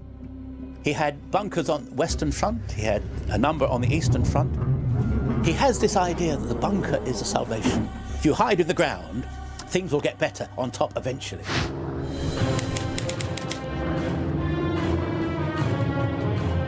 Above ground, Berlin is no longer safe. In their heaviest raid of the war, 1,500 American bombers dropped 2,000 tons of bombs on the Reich capital. The Chancellery area is badly hit, causing extensive destruction and knocking out the water, electricity, heating, and telephone lines. For Goebbels, this is another opportunity. Exaggerating the numbers killed, here and in other aerial raids, including the infamous Allied bombing of Dresden, he tries to foster a greater sense of public spirit and unity. But by now, no one cares.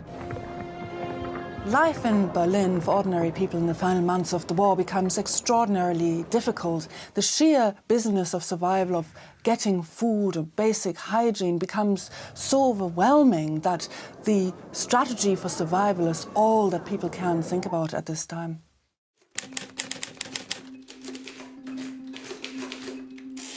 Although dying in their thousands on a daily basis, the German people are unaware that the man to whom they have pledged allegiance, the Führer, is even now preparing to betray them one last time.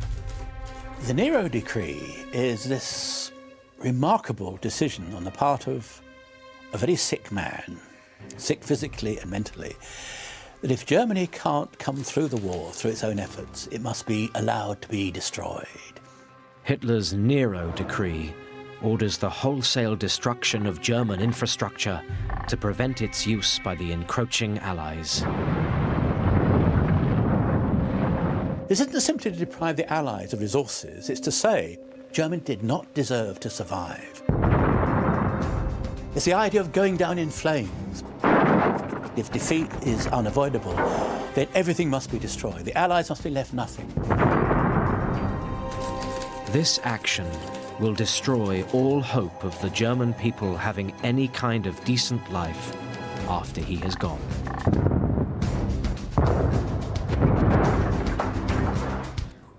Hitler feels really that the German people have let him down and that they deserve, as part of this outcome of the social Darwinian struggle, deserve to die and be sacrificed to the greater forces of history.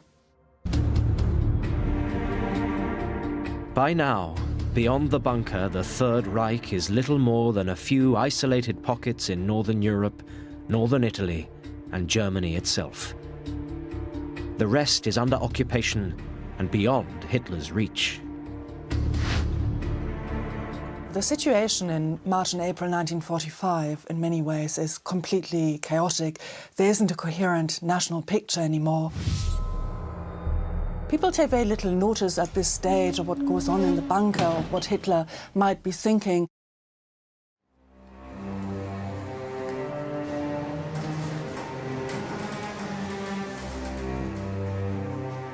Hiding out of sight of his people in his Berlin bunker, Hitler is still clinging to his delusions. After miracle weapons, he has a new fantasy. The Allies will split. There had been for some time in Germany a belief that the Allies could not hold, that the unnatural alliance between the West and the East, between the Soviet and the United States, for example, it was so unnatural politically that it wouldn't hold. On the 12th of April 1945, Hitler believes he has got his miracle. US President Franklin D. Roosevelt dies. Roosevelt himself had done much to smooth the uneasy union between Stalin and the West, and had held the alliance together. It was an unnatural, unholy alliance, you might say, between capitalist West and Soviet Communist East. For how long would it hold? And the Nazi desperate notion is, if the Allies split, there is hope for us. But it comes to nothing. The alliance holds. The Western Allies give up on the race to Berlin, as it will fall under the Russian sphere of influence after the war, and they shelve their political differences until the unconditional surrender of Germany is achieved.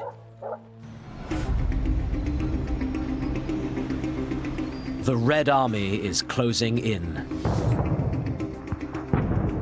On Hitler's 56th birthday, Russian long-range artillery starts bombarding Berlin city center. It's now just a matter of time.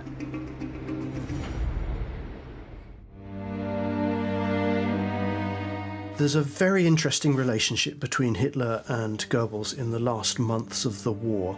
Goebbels spoke to him about the need to try to find a diplomatic solution to the war. But at the end, he had to concede that he couldn't change Hitler's set determination to continue the war militarily to the bitter end and, if necessary, to defeat.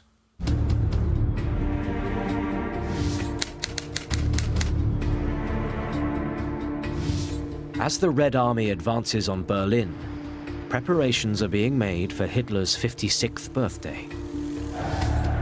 On previous occasions, this has been a monumental event, a public occasion. Hitler's birthday has been one of celebration. A time for gaiety, a time for fun, as far as the Nazis ever engaged in fun. By 45, of course, the world has changed.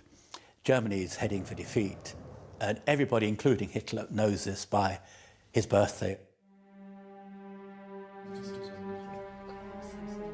Rising late, around 11 a.m. to the sound of heavy artillery shelling, the Führer's birthday celebrations are a mournful affair, despite the presence of his long-term companion, Eva Braun.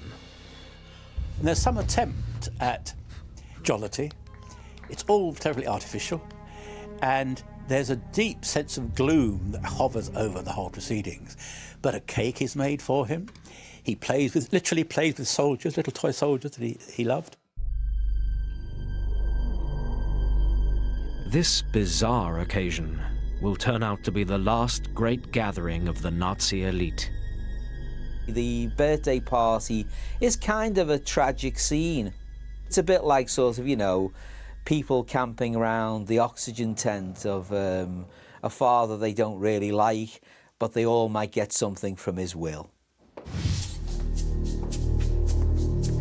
As part of the celebrations, Goebbels sets up a photo opportunity, persuading Hitler to leave the bunker and inspect a group of decorated Hitler youth. It will be his last public appearance. But so powerful is his grip on the nation that even now the illusion remains in place. Young boys are prepared to die for him in the hopeless defense of Berlin. They line up, this sad line-up of young men, and he goes along the line, this stooped figure, and pulling at the cheeks some of the lads and patting them on the cheeks and saying, you're a great hero of Germany. It's almost bad theatre. Perhaps it is bad theatre. He must have known the cause was lost. But he chats to the lads, he speaks to them as if they were the heroes of the future, as if there's some hope for them. For those around Hitler, for all the show of unity, it is now time to act. If Germany was going to survive after the Second World War, in any way, shape or form, the army had to survive. And if the army survived, they needed a potential leader. Outwardly, Hermann Göring, deputy leader of the party, remains loyal to his Führer. He had been with Hitler from the very beginning. He had led the brown shirts, fought in the attempted coup in 1923, built up and led the Nazis' air force. He is also a morphine addict. But increasingly, he has been marginalized. Göring falls out of favour because of what happens in the war itself. The Luftwaffe doesn't perform very well. Where were all these fighter planes that he'd promised? Where were all these massive bombers that he'd promised? So it seemed as though he hadn't delivered in so many areas, and that's why he started to sink down the hierarchy. Nonetheless, he is still officially Hitler's nominated successor, and he believes when the Führer is gone, he can cut a deal. I think Göring believes that the Allies are as sort of flexible as he is. Politicians who can be negotiated with. He thinks of these people as people who've changed their mind before. Why won't they change their mind again? Maybe this unconditional surrender is negotiable. Even before the party is over, Göring is packing his bags. After a few vague words and a handshake, he leaves the birthday celebrations and heads for Berchtesgaden in the Bavarian Alps, safer and closer to the American lines. After swearing an oath of loyalty, Heinrich Himmler also leaves the party. I don't think anyone really understood at that point that Hitler was just going to stay in Berlin and go down in flames. So Himmler has to maintain the facade that he is loyal, that he's still working for the cause, although clearly by then he'd decided that it was all over.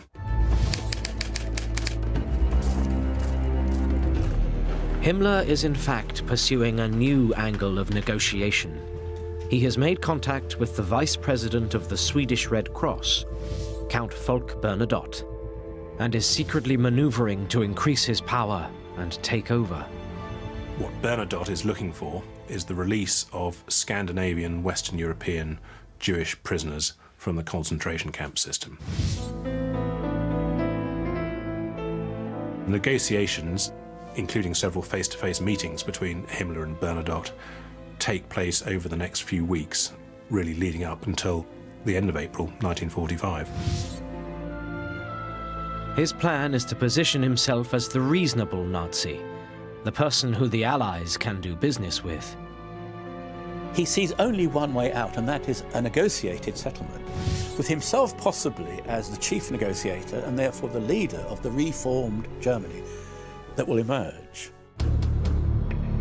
It's a measure of the kind of pie-in-the-sky attitude that some of these Nazis have towards the war, that both Himmler and Goering feel that there's some sense in kind of cutting a deal with the Allies or even kind of taking over the rapidly disintegrating German state.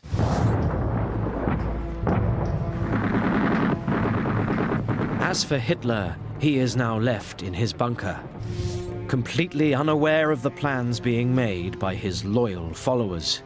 With him are only Goebbels and Martin Bormann, his private secretary, a long-standing Nazi thug who has quietly been ingratiating himself with the Führer.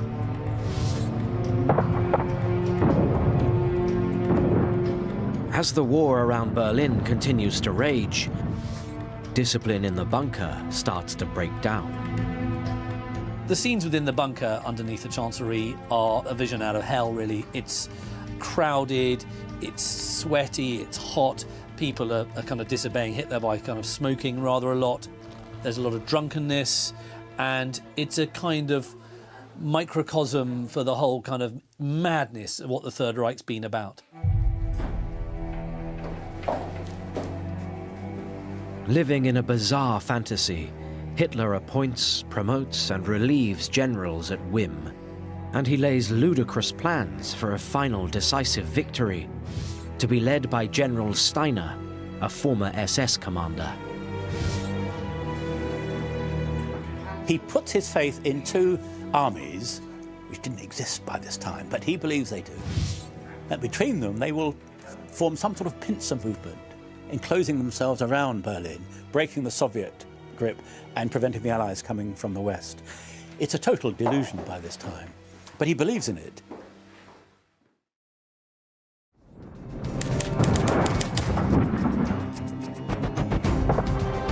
But just 2 days after his birthday, Berlin's inner circle of defenses are breached. The Soviet forces almost encircle the city. Worse still, without sufficient resources, Steiner is unable to launch his attack. News reaches the bunker.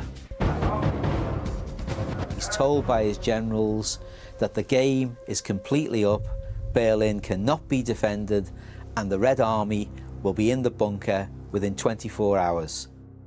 And it's then he goes very quiet for some minutes and then has this huge outburst of anger. He expresses his detestation for the generals who'd led him into this position, for the men who've let him down, men who won't die in the cause, prefer to give up and withdraw. He rants and he raves about how the generals let him down throughout the war and how now all the people are deserting this sinking ship.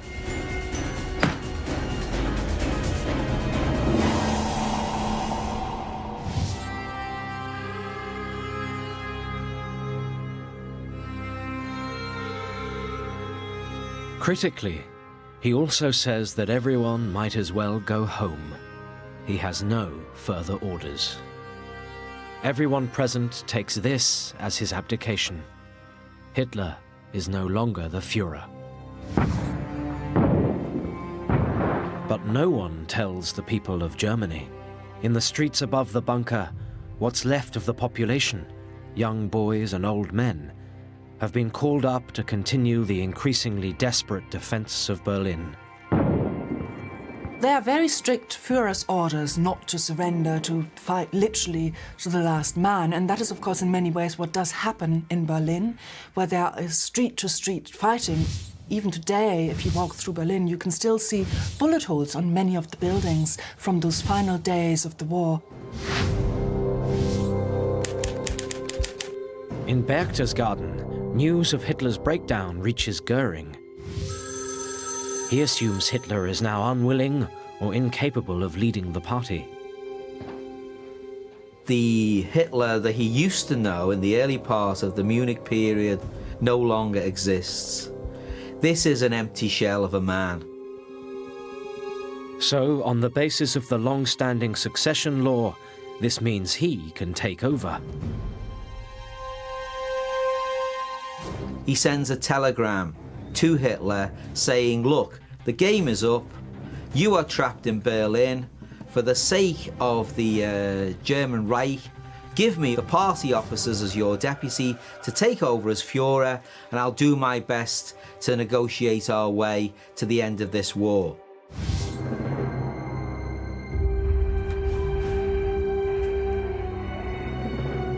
But, back in Berlin, Goering's telegram falls into the wrong hands. It's intercepted by Martin Bormann, who then takes this telegram in sort of Uriah Heep mode, presents it to him and says, look, he's plotting against you. We have not finished the war. There's still a chance even now that things can be turned around. Hitler can't believe it.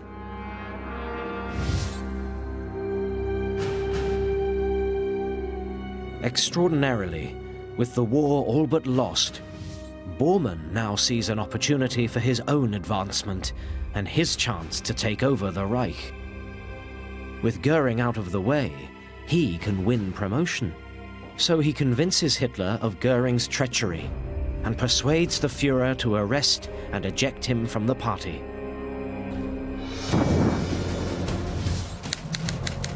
This is all the more ridiculous because just 3 days after Hitler's critical outburst towards his generals, Russian forces link up, completing their ring around the city. An hour later, Russian and US forces meet up, splitting the Reich in half.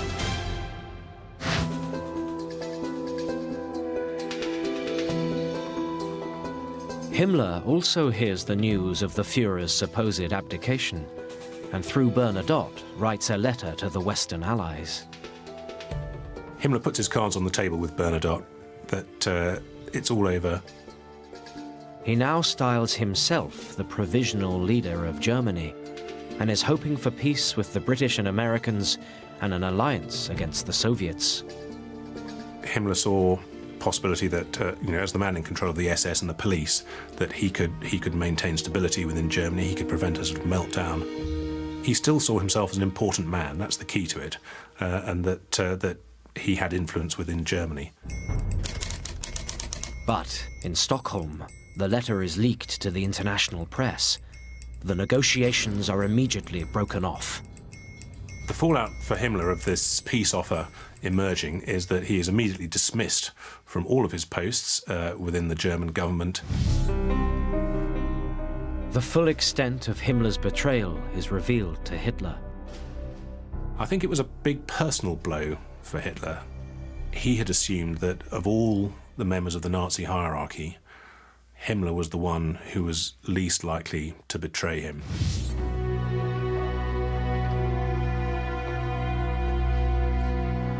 Alone and with no more options, he writes his last will and testament. Despite Himmler and Goering, the head of the Navy, Admiral Dönitz, is appointed Reich president. Goebbels and Bormann are rewarded for their loyalty. Goebbels becomes Chancellor, effectively Prime Minister. And Bormann is made head of the Nazi Party. Though, of course, there is no Reich to be Prime Minister of, and no Nazi Party worth leading.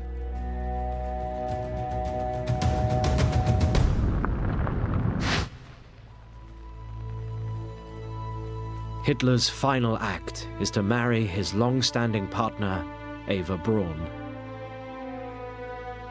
As if things couldn't get more kind of Shakespearean and tragic in the bunker, you've then got this farcical marriage ceremony that takes place between Hitler and his long-term girlfriend, Eva Braun, who had actually been largely hidden from view from the German public. It's obviously a kind of sop to Eva Braun, something he'd always promised that he would give her his hand in marriage. It's her bonus, I think someone called it, the marriage. It's his way of saying to her, you have honoured your position as my associate. I'm prepared to make you my wife. Something I've always denied myself because I was married to Germany.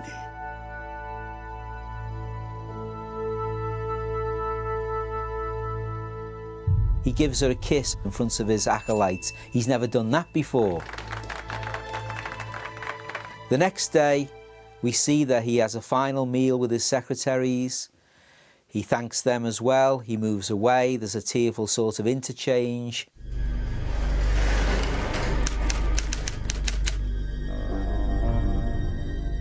Shortly after 3 p.m., Hitler and new wife Eva withdraw to his private apartment in the bunker. He hands her a cyanide capsule. The decision has been made. They will end their lives together. She takes the poison, and he shoots himself with his Walther PPK.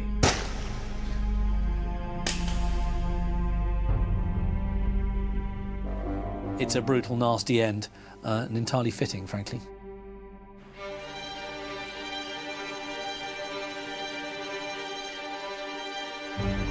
Adolf Hitler is dead by his own hand. Betrayed by his most favored henchman, the regime is in its death throes. But even so, the German people are told one last lie. Führer headquarters reports that our Führer Adolf Hitler fell this afternoon in his command post in the Chancellery whilst fighting against Bolshevism to his last breath. The final Nazi lie is the fact that Hitler has gone down fighting in the streets of Berlin. Of course, it's completely untrue. The news of Hitler's death doesn't necessarily come as the big shock that we might imagine it to have been today. People in the final months of the war have become so preoccupied with the business of day-to-day survival that ideology and with it the person of Hitler have really taken a bit of a back seat. There are famous stories that refugees from the East are arriving in Lübeck and in Hamburg and being greeted by Red Cross helpers with the sentence, "Hitler's dead, would you like some hot soup?" And the second half of that sentence was infinitely more important than the first. Meanwhile, the Nazi government descends into farce. Besides Hitler's appointed leader, Admiral Dönitz, Himmler, Goering, and Goebbels are all independently trying to negotiate peace deals. In Berlin, Goebbels is officially the Chancellor of Germany. At the 11th hour, he tries and fails to negotiate an arrangement with Marshal Zhukov, the leader of the Russian forces. Goebbels' last overture to Zhukov has the sense of a last desperate throw of the dice. One, I think, without any hope of seeing anything come from it either. The Russians reject his approach. For Goebbels, it is now truly over. I think all the way through Goebbels' career, he's been so loyal to Hitler. He sees him as some kind of demigod. He's been his kind of promoter, his spin doctor, his propagandist. So he looks forward to a Germany without Hitler and without the Nazi Party with absolute horror. He doesn't want to live in this society. Goebbels and his wife Magda now commit a terrible crime. They poison their own children. The willingness of a woman to destroy her own family because National Socialism had failed. That shows the inhumanity and absurdity of Nazism.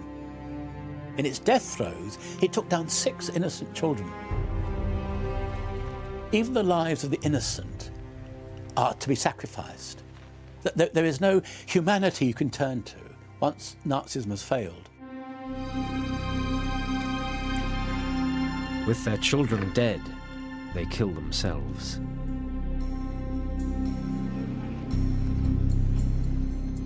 As for Himmler, his attempt to negotiate a deal via contacts in Sweden has also collapsed. With no role left to play and cut loose from the party, he tries to lose himself within the hordes of POWs, but is spotted at a British Army checkpoint. Himmler is taken off for interrogation, and during the course of this, he takes his little round glasses out, puts them on his face, and says, "Heinrich Himmler." And they realise they've caught the big fish. An empty brass cyanide case is found, which initiates a full-body search.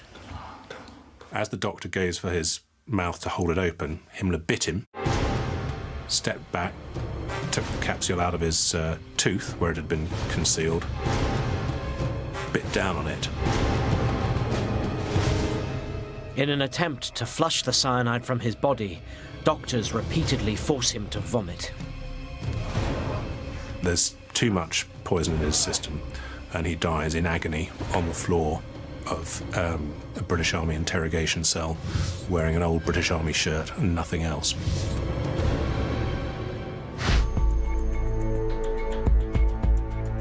In Bavaria, with his main rivals out of the way, Goering, the great survivor and pretender, makes his move. They're all going down, the whole thing's going to pieces, but you know, I think if I get in a room with people, I can survive this.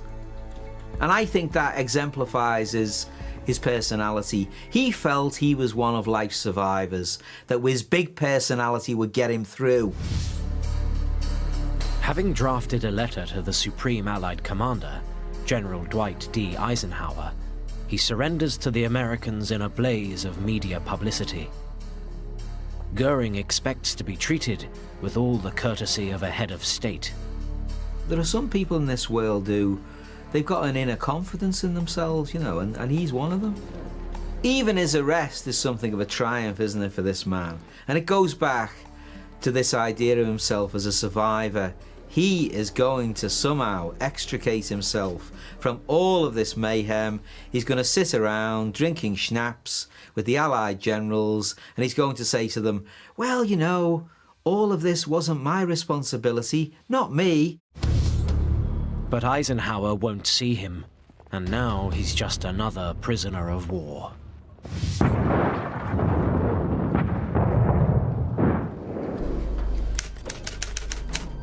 In Berlin, there is just one man left, Martin Bormann, the official head of the Nazi Party. Leaving the Chancellery, he makes a run for it, but is caught up in the fighting and killed.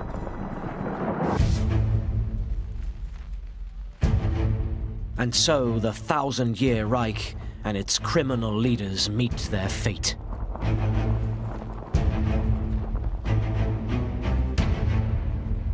On May 7th, 1945, Germany finally surrenders unconditionally.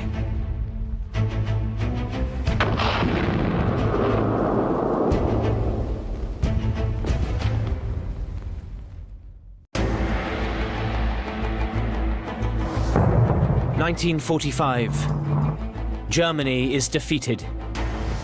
Now the awful reality of what Adolf Hitler and his cronies have been up to is revealed. Germany has been mind-captured and committed the most heinous crimes in history. The Allies are adamant that this must never happen again. This is the story of the struggle to denazify Germany.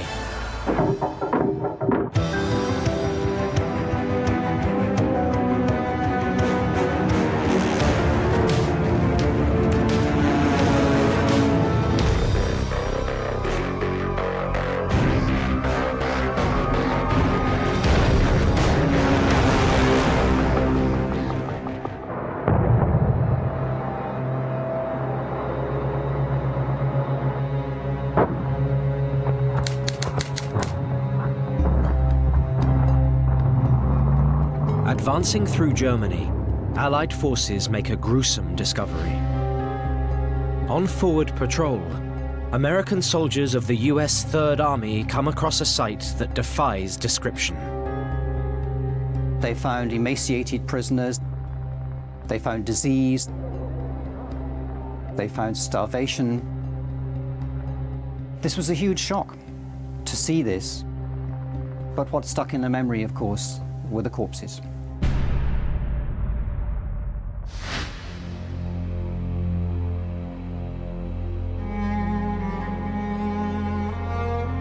It is estimated that as many as 56,000 people died in the Buchenwald concentration camp, in some of the worst conditions imaginable.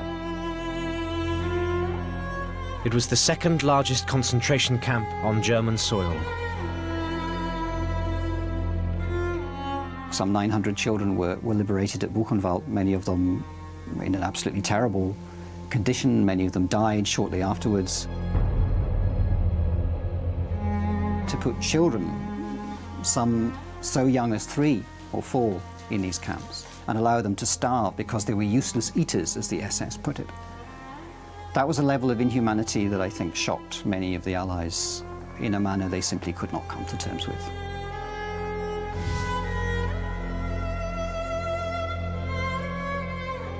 The news is passed up the chain of command right to the top. 8 days later, the highest-ranking American generals in Europe, Eisenhower, Patton, and Bradley, visit the camp. When the camps were opened up, there was an intense feeling of anger that people like Eisenhower very strongly expressed. We must make these people suffer. We must punish them for what they've done. In the eyes of Supreme Commander Eisenhower and of the world, this kind of torture and beating practiced on the prisoners is a crime.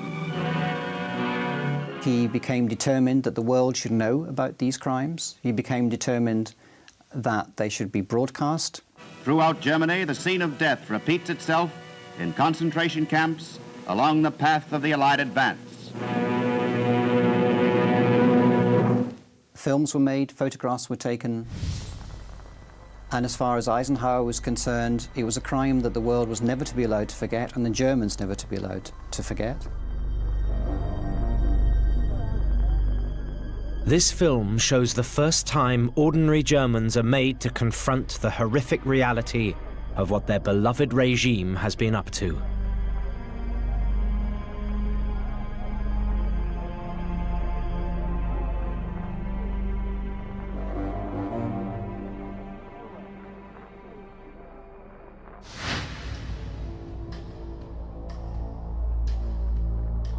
But even worse than the concentration camps in Germany are the extermination camps like Auschwitz and Majdanek in Poland, liberated by the Russians. The discovery of a network of these camps provides solid evidence of the systematic, wholesale, industrial murder of millions of people by gassing and extreme work under starvation conditions. The Allies realize the Nazis are an enemy, the like of which has never been seen before. They haven't been fighting against any old nation here. They've been fighting against a gangster regime that kills Jewish people. And they can see just the depth of humanity to which this regime has sunk. As the scale of the atrocities becomes apparent, It reveals the number of people that must have been involved. It seems that almost every German is implicated. You've got the train driver driving a trainload of Jews across Europe. He knows what's going on, but he's not asking any questions. You've got the civil servant working in some small department in Berlin who's probably responsible for supplying the cattle trucks. You've got, obviously, the kind of bigwigs making these decisions, but when you put all those cogs together, then you've got a murder machine.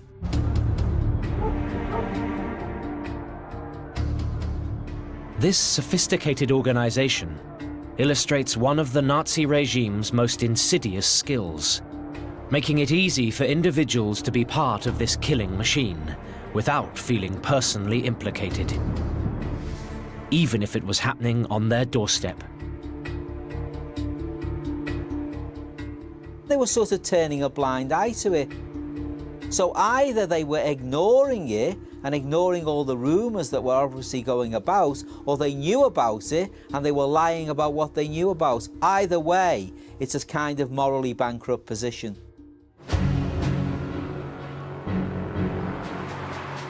The extent of the crime is so great that the Allies realize that they need to change the mindset of the entire German people. The Allies think long and hard about what's appropriate and what's fair and what's just at the end of the Second World War. This has been a regime that has gone out consciously to exterminate whole populations. Millions of people have died. Enormous areas have been destroyed. And so the sense is this needs something special, this needs something new.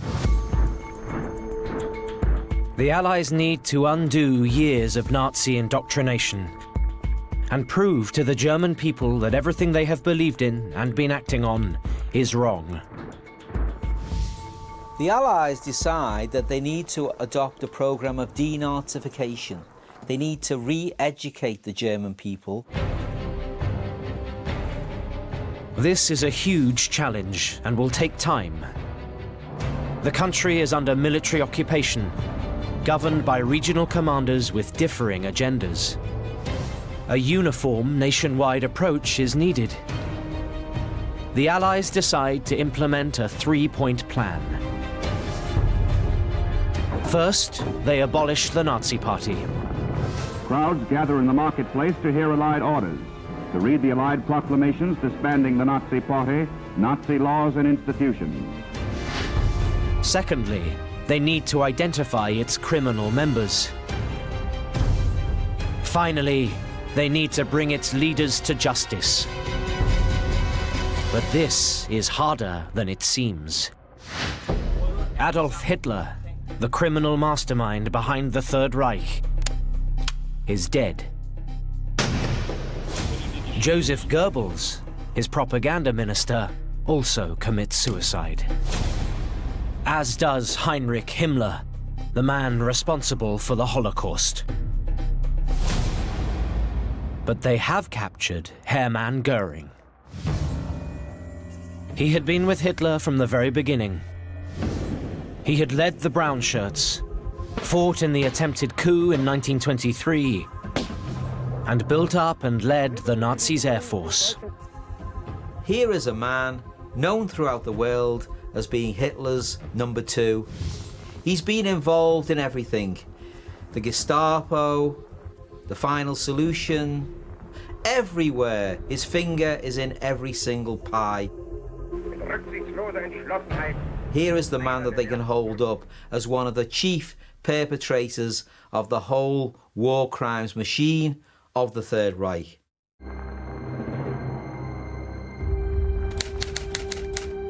Following the official German surrender, the Allies quickly round up other senior figures in the regime.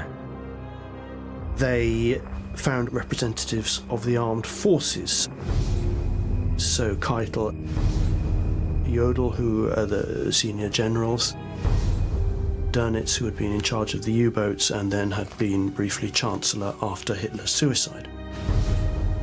Speer, the armaments minister, who had drafted in millions of people from all over Europe to serve as slave labourers in Nazi Germany.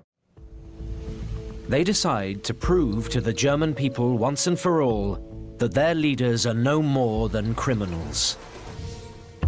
The Allies decide on an unprecedented step to put them on trial for war crimes.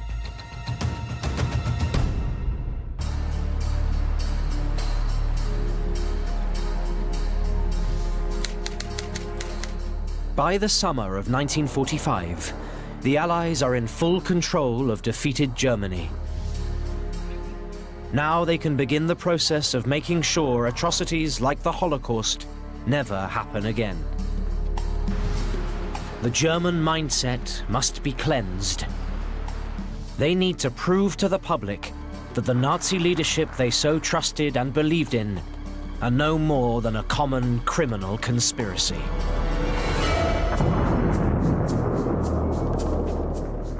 It was no longer sufficient for these individuals to say, we were following the orders of the state. The Allies wanted to demonstrate that these actions, these decisions, were not merely political actions, but actions that had crossed a line into illegality. In London, during June 1945, the world's first international tribunal drafts an entire new set of laws. These laws define the crimes the Nazis have committed. There were 4 crimes. Crimes against peace, which is waging illegal war. War crimes, breaking the rules on methods and means of warfare, the Hague Conventions. War crimes include shooting prisoners of war. But there is worse. Crimes against humanity, terrible atrocities against individuals.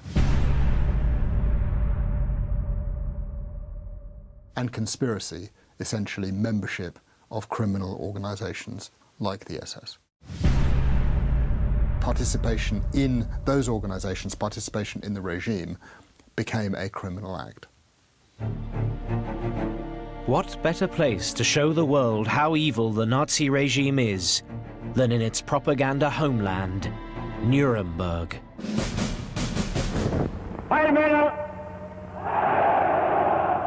Nuremberg had been the site of the great Nazi Party rallies in the 1930s and was where the infamous laws on German citizenship had been passed.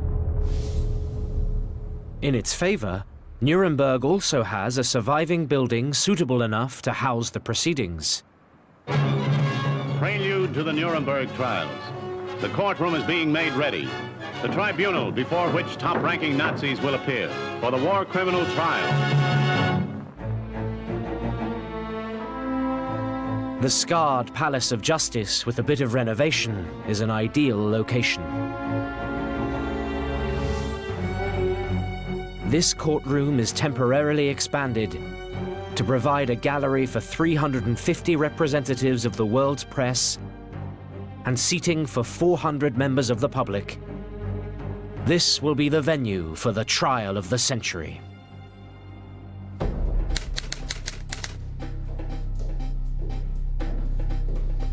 Prisoners! Early in the morning, 6 months after the end of the war, Hermann Goering and the other defendants are ushered from their cells into the floodlit courtroom. Taking the Western legal approach, it will be up to the prosecution to prove the individual defendants guilty of the charges, beyond all reasonable doubt. Attention!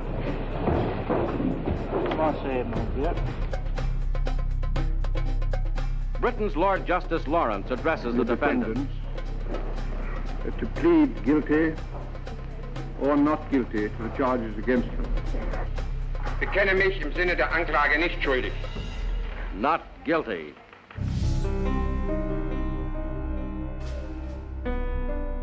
The proceedings soon become bogged down. Establishing guilt, especially linking witnesses to the final solution, proves surprisingly difficult. Perhaps I ought to just remind the tribunal that In the course of the trial, the prosecutors ran into all sorts of difficulties. The individual defendants were able to claim that these documents didn't bear their signatures, that they didn't relate to the particular branch of the administration they had worked with, and in some cases the defendants knew that context rather better than the prosecutors. But I trust the court is not unaware that outside of this courtroom... After 4 months, the prosecution finally rests and Goering takes the stand. Off the drugs, slimmed down and fit, he is a skilled and formidable adversary. The responsibility implicit... He's cross-examined by Robert Jackson, and for Robert Jackson it goes disastrously wrong. It turns out that Goering is a formidable individual with a remarkable memory. Goering, the showman, is in his element. He was the star of the trial. Every newspaper reporter who was there mentions this in the dispatches, how he keeps shaking his head, taking off his headphones, laughing at every moment when he thinks they're saying something ridiculous. And SS Gruppenführer Heydrich. We're right about that, aren't we? Das ist richtig, und dazu muss ich aber nun die Erklärung... Hermann Goering rings around Robert Jackson. All right. Goering was more on top of the facts about the Nazis. Goering was able to point to the paradoxes of British and American actions which appeared to be unlawful, and Jackson made no progress with him at all. He tries to influence the other defendants to keep on following this line and to say this court has no legitimacy, let's stick to that line, and he does get through to many of them. And that one of the purposes here of the defendant Goering... Things aren't going to plan for the Allies. Goering in particular is skilled at fighting the prosecution. His clever challenges and bold statements hold the courtroom's rapt attention. But it can't last. Eventually, the Allies nail him. Their trump card is the testimony obtained from the camp commandant of Auschwitz whilst in prison.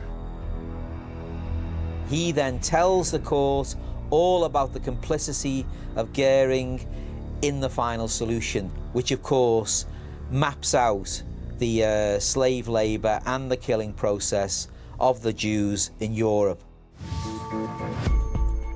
Goering's co-defendants are all cross-examined before the defence rests in June 1946.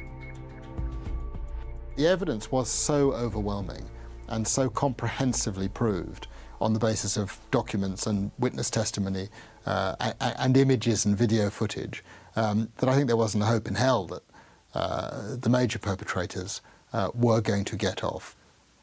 What remained was what the sentence would be.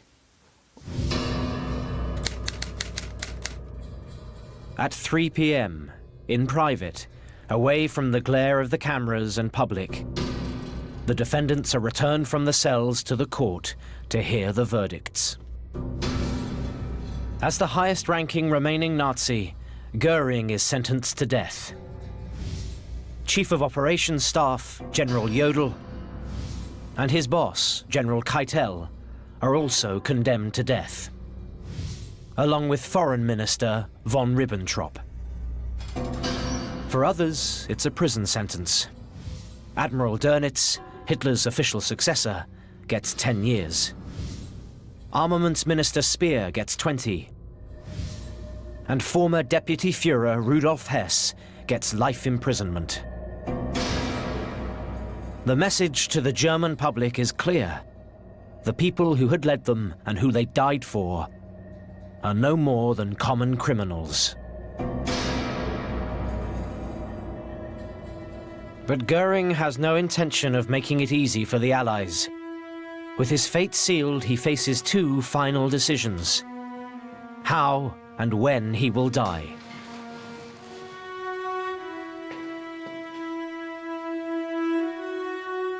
He's faced with the guilty verdict. He knows he's going to be executed.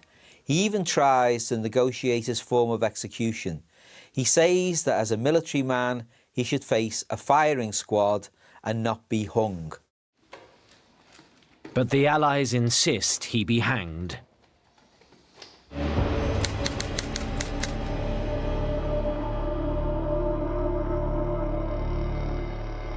Just 2 hours before he is due to be executed, Goering is brought his personal effects.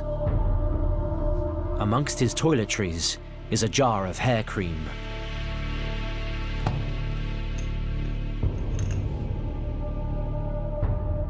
It seems that hidden within it was a capsule of potassium cyanide.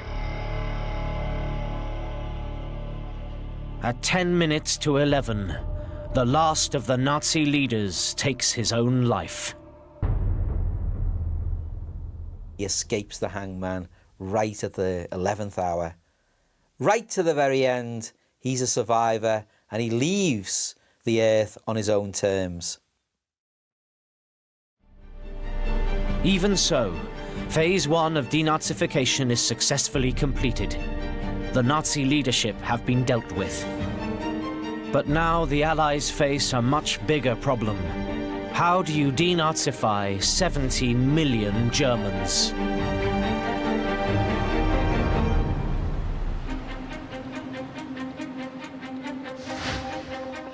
Following the execution of the Nazi leadership, the Allies face a massive task: the denazification of the German people themselves.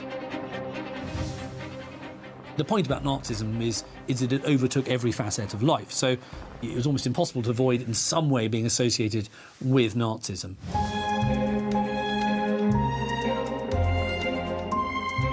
Only now does the truly insidious nature of Nazism become clear.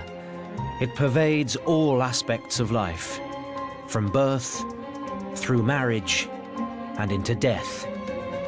It even dictated what you ate for dinner on Sunday. This regime that have held on to this society, whose tentacles have gone right through almost every organisation, every community, have influenced almost every aspect of people's lives. This has to be removed from German society for Europe to move forward. As the scale of the Holocaust becomes apparent, the wholesale murder of 6 million Jews, it reveals the full extent to which everyone in Germany is implicated. One war crimes investigator actually told me we were unprepared for the sheer volume of criminality that we encountered. And there were so many people who had committed just, in inverted commas, 1 or 2 murders. I mean, you're looking at around 100,000 people you've got to track down. So that's a major challenge.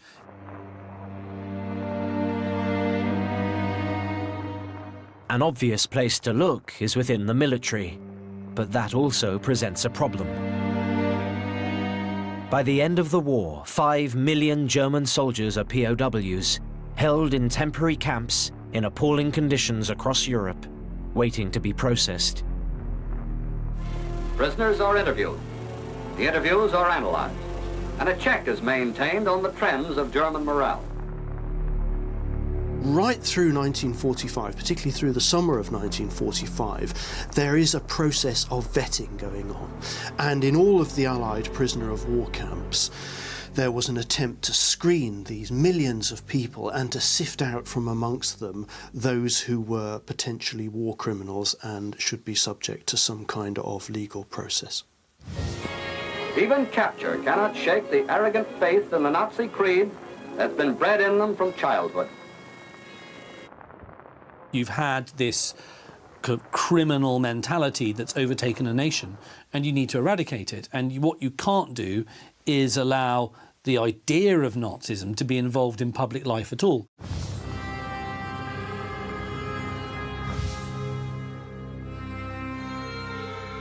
Eradicating every aspect of Nazism is a mammoth task. The visible signs are the easiest to remove. The swastika is banned, and symbolic eagle imagery is destroyed. But breaking down the Nazi mentality is much harder. There are 8 million members of the Nazi Party. 10% of the population, with millions more enrolled in affiliated organizations. One of the problems with denazification is that just if you're a member of the Nazi Party, it doesn't automatically make you a Nazi with a capital N. There were people joining the Nazi Party simply because if they weren't in the party, they couldn't keep their jobs, and therefore, they would be out of work and their children and families would suffer. Anybody who's been in any position of leadership or authority for the last decade and a half is going to in some way have some sort of tainting with Nazism. The Allies initially decree that all party members be removed and excluded from public office and positions of power, but this proves impractical. It's a very complicated, difficult thing to do because Nazism had gone so deep in German society that if you literally remove all people who had any link with the Nazi regime, you're going to be left with almost nobody. Maybe a few bus conductors or railway clerks or people whose jobs were completely unpolitical. With so many people involved in every aspect of the Nazi regime, the Allies decide to focus their attention on locating and pursuing the most committed Nazis. People working in the public services, in education, in the police, the judiciary, were required to fill in a questionnaire, a lengthy questionnaire, upwards of 80 questions, which effectively probed their political history. By Christmas 1945, 500,000 forms have been processed at a rate of 10,000 a day. But with 7 million still to assess, the task will take another 2 years, and even then, only a small proportion are prosecuted. On trial or awaiting trial before special German courts are some 2 million indicted Nazis. Penalties for the guilty range from long terms at hard labor for the worst offenders to fines for those less culpable. But what many people don't realize is that many of the most serious perpetrators are being allowed to slip through the net and get away with it deliberately.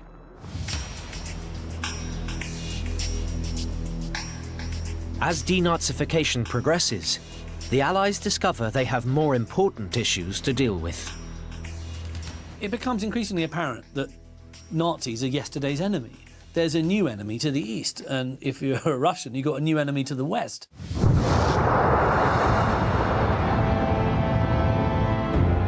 This is the start of the Cold War, an escalation of political and military tension that would set the Allies against each other and take the world back to the brink of war.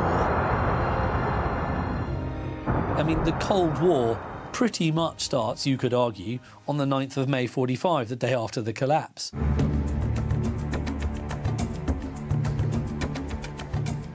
So, whilst the official public policy might be to hunt down Nazis, secretly the West takes a leaf out of the Nazi handbook and pursues a very different agenda in private.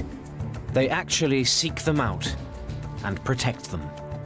I think that there's a large amount of cynicism that you can attach to the behaviour of the Americans and the British and indeed the Soviets in the wake of the collapse. Yes, they want to find war criminals, but at the same time, you are taking over a country which has got a lot of very important people who are extremely well qualified to help you with your projects back at home. There's no clearer example than in the case of the German rocket scientists.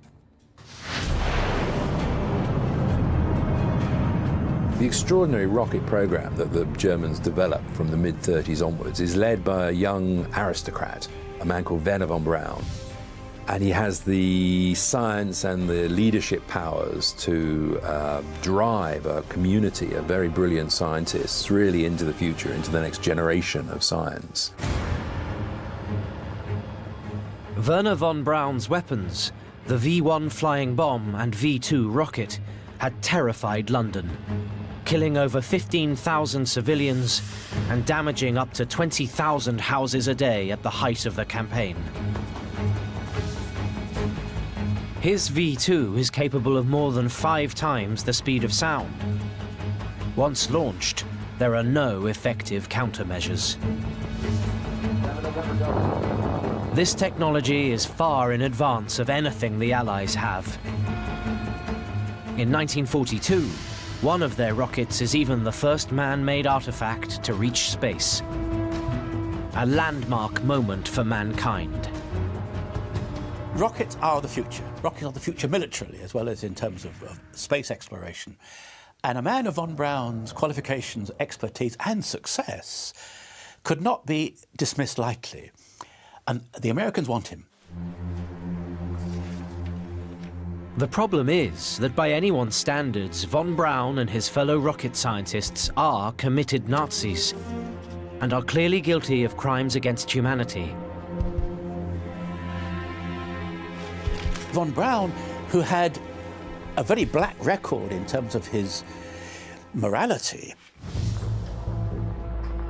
his factories, his armaments production areas were based upon slave labour. Some of the most appalling stories of suffering occur in those camps where those enforced labours are held. The amount of people who died in the factories and camps that are associated with von Braun probably numbers greater than the people who were killed by some of the rockets he made. So, you know, this is a very morally iffy area. Despite the awful atrocities he has committed, the Americans decide they need him. In this climate of escalating tension between the superpowers, the Americans start breaking the rules.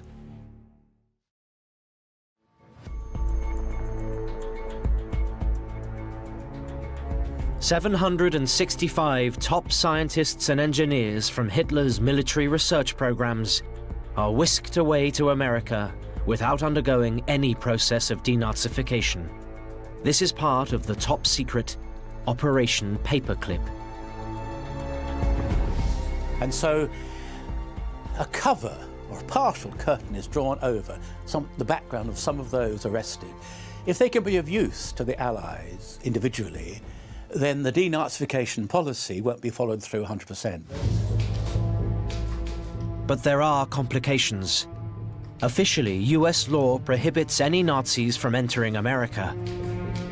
And President Truman himself has expressly forbidden proven Nazis to be recruited. To get around the slightly embarrassing fact that a lot of the scientists have got a link with the Nazi Party, the American intelligence agencies actually just rewrite their pasts. They bleach out their Nazi associations, give them sort of new sets of papers. I mean, it's really quite scandalous looking back on it, what's done. There was a cover-up, lies, we have to say, so that the true reality of what some of these Nazis had done would not be revealed.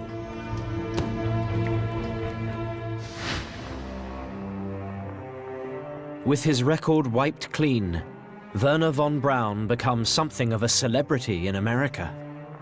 This is a model of the U.S. Army's Redstone guided missile. Initially, he works for the US Army, before becoming director of NASA's Marshall Space Flight Center. Werner von Braun is, if you like, the acceptable face of Nazism. He's a man whose scientific achievements probably outweigh, certainly in the eyes of the West, his sort of Nazi association. But the rocket scientists aren't the only type of Nazi the Americans recruit. At a higher, more secret level, they also make illegal deals with the very worst kinds of Nazi, those who are actually responsible for murder and genocide.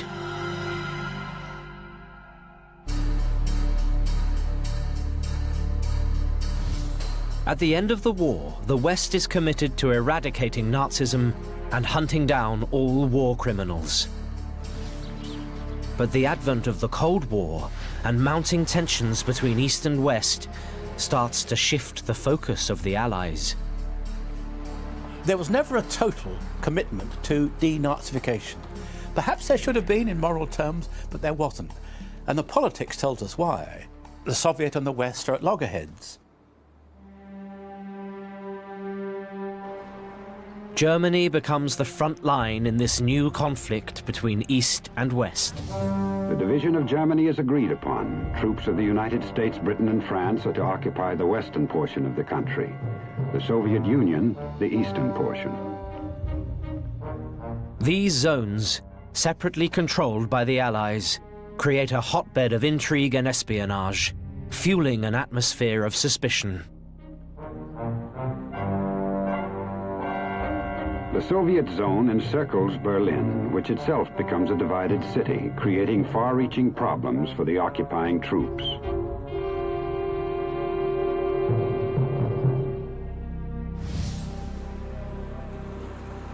The West has a problem in the post-war period. It wants to create new political communities that must be anti-fascist, that must not have any taints with Nazi ideology in Germany.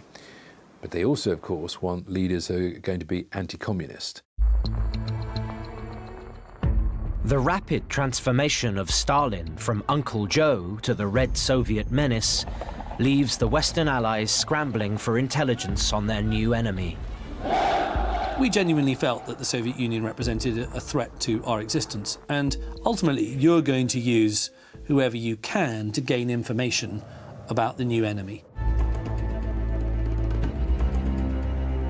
The US needs help to tackle this new enemy, but who can they turn to?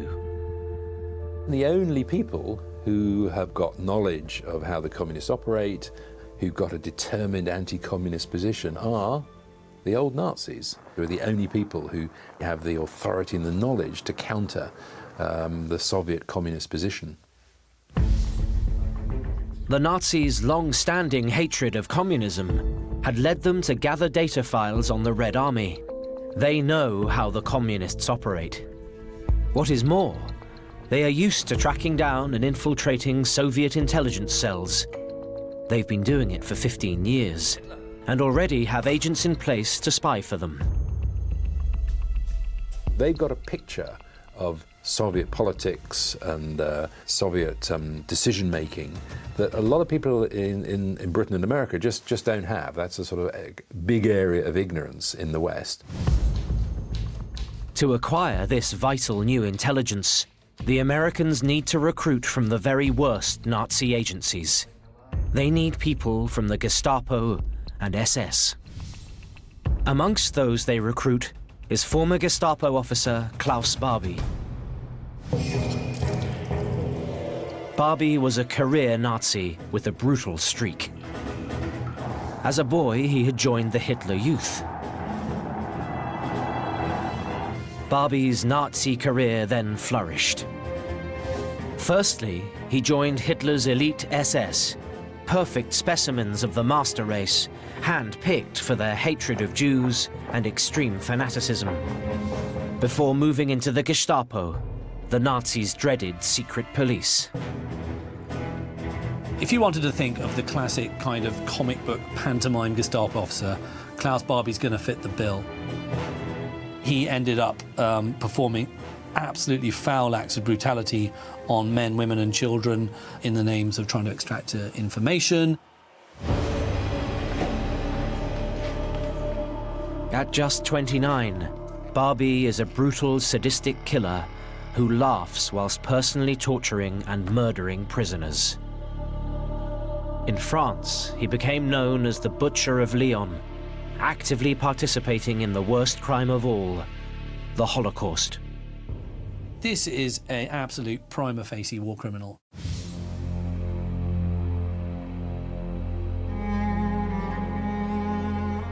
Historians estimate that Barbie was directly responsible for the deaths of up to 14,000 people, including the deportation to Auschwitz of 44 Jewish orphans.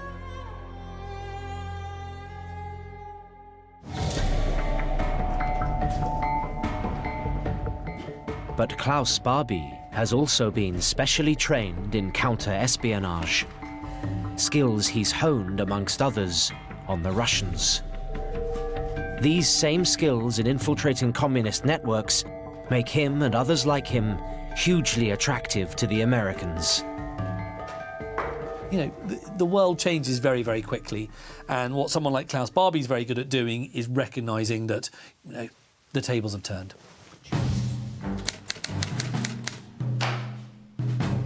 Despite being near the top of the list of wanted war criminals, when Barbie is finally caught, he is amongst a small group allowed to cut a deal with the Americans.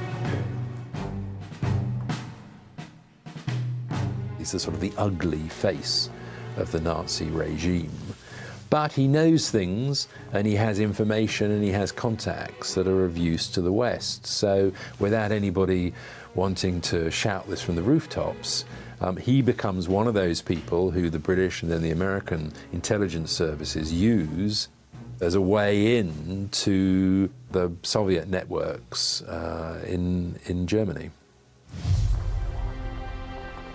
For the Americans, at this stage, the ends justify the means. Barbie provides a link between the CIA and his old networks, and the Americans are very pleased with the information he's feeding them. He is an opportunist. He will go wherever the cash is and whoever is going to save his skin.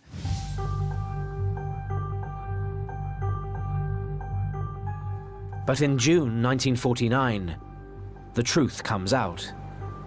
The man the French had sentenced to death for war crimes is working for the Americans.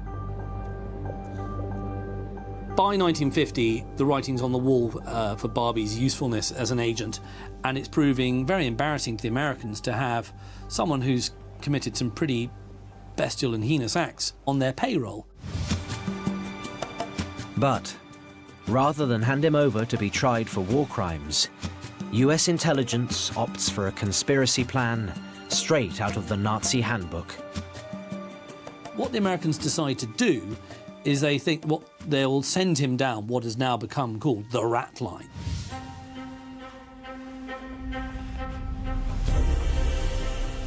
Operation Rat Line is an American-run escape route set up to get rid of embarrassing employees. After being given a new passport and new name by the US, Barbie becomes Klaus Altmann. The escape lines ran basically through Germany, Austria, and across the Alps into Italy, and then normally out through a port like Genoa. Within weeks of leaving Germany, he was on board a ship with $5,000 in his pocket, destination South America.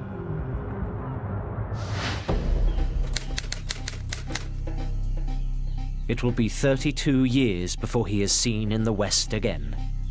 But in South America, under his new identity, he gets new blood on his hands. He is one of these people who thrives in dictatorships, and all the way through the 50s and 60s and 70s, he manages to work with various horrible, corrupt regimes. I mean, you know, if there's something shifting going on in Latin America in the 60s and 70s, you can pretty much bet your bottom dollar that Klaus Barbie's involved in it somewhere. He actually makes himself really quite wealthy. Although cases like Barbie are few and far between, as the years pass, the zeal to pursue Nazis begins to fail. Denazification is officially ended in 1951.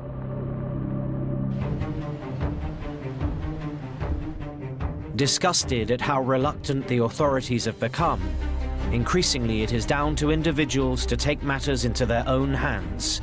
These are the Nazi hunters. The Nazi hunters are an extraordinary and curious phenomenon. These were people who had themselves suffered individually at the hands of the Nazis. There's therefore a sense of personal mission, a mission of justice as much as of retribution. It devolved to people like Simon Wiesenthal, independent people who tried to hunt down Nazis using limited resources.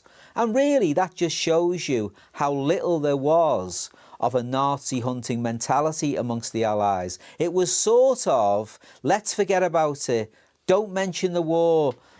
These documents show that Geckis was not only a member of a police battalion which carried out the liquidation of Jews, But for individuals, the fight continues. Statements of eyewitnesses. Former Nazis are meticulously tracked down, even as far afield as South America. A lot of people are aware of the fact that Klaus Altmann is indeed Klaus Barbie. And among them are these couple of Nazi hunters called Serge and Beate Klarsfeld. And it's Beate Klarsfeld who decides to go to South America and, you know, harangues the Bolivians that they've got Klaus Barbie in their borders. Thanks to the efforts of the Klarsfelds, Barbie is sensationally returned to France, where he is convicted and sentenced to life imprisonment. He dies in the same Lyon prison where he committed so many vile acts in the 1940s.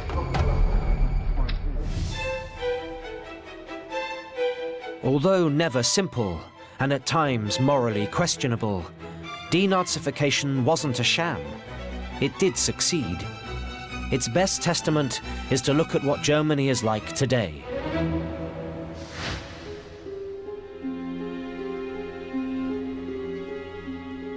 Nazism has not been a significant political force in Germany since 1945.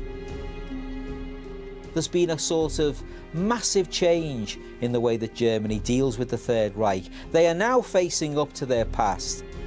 With the building of the Holocaust Memorial in Berlin, the opening up of all these concentration camps as memorial sites, poignant memorial sites.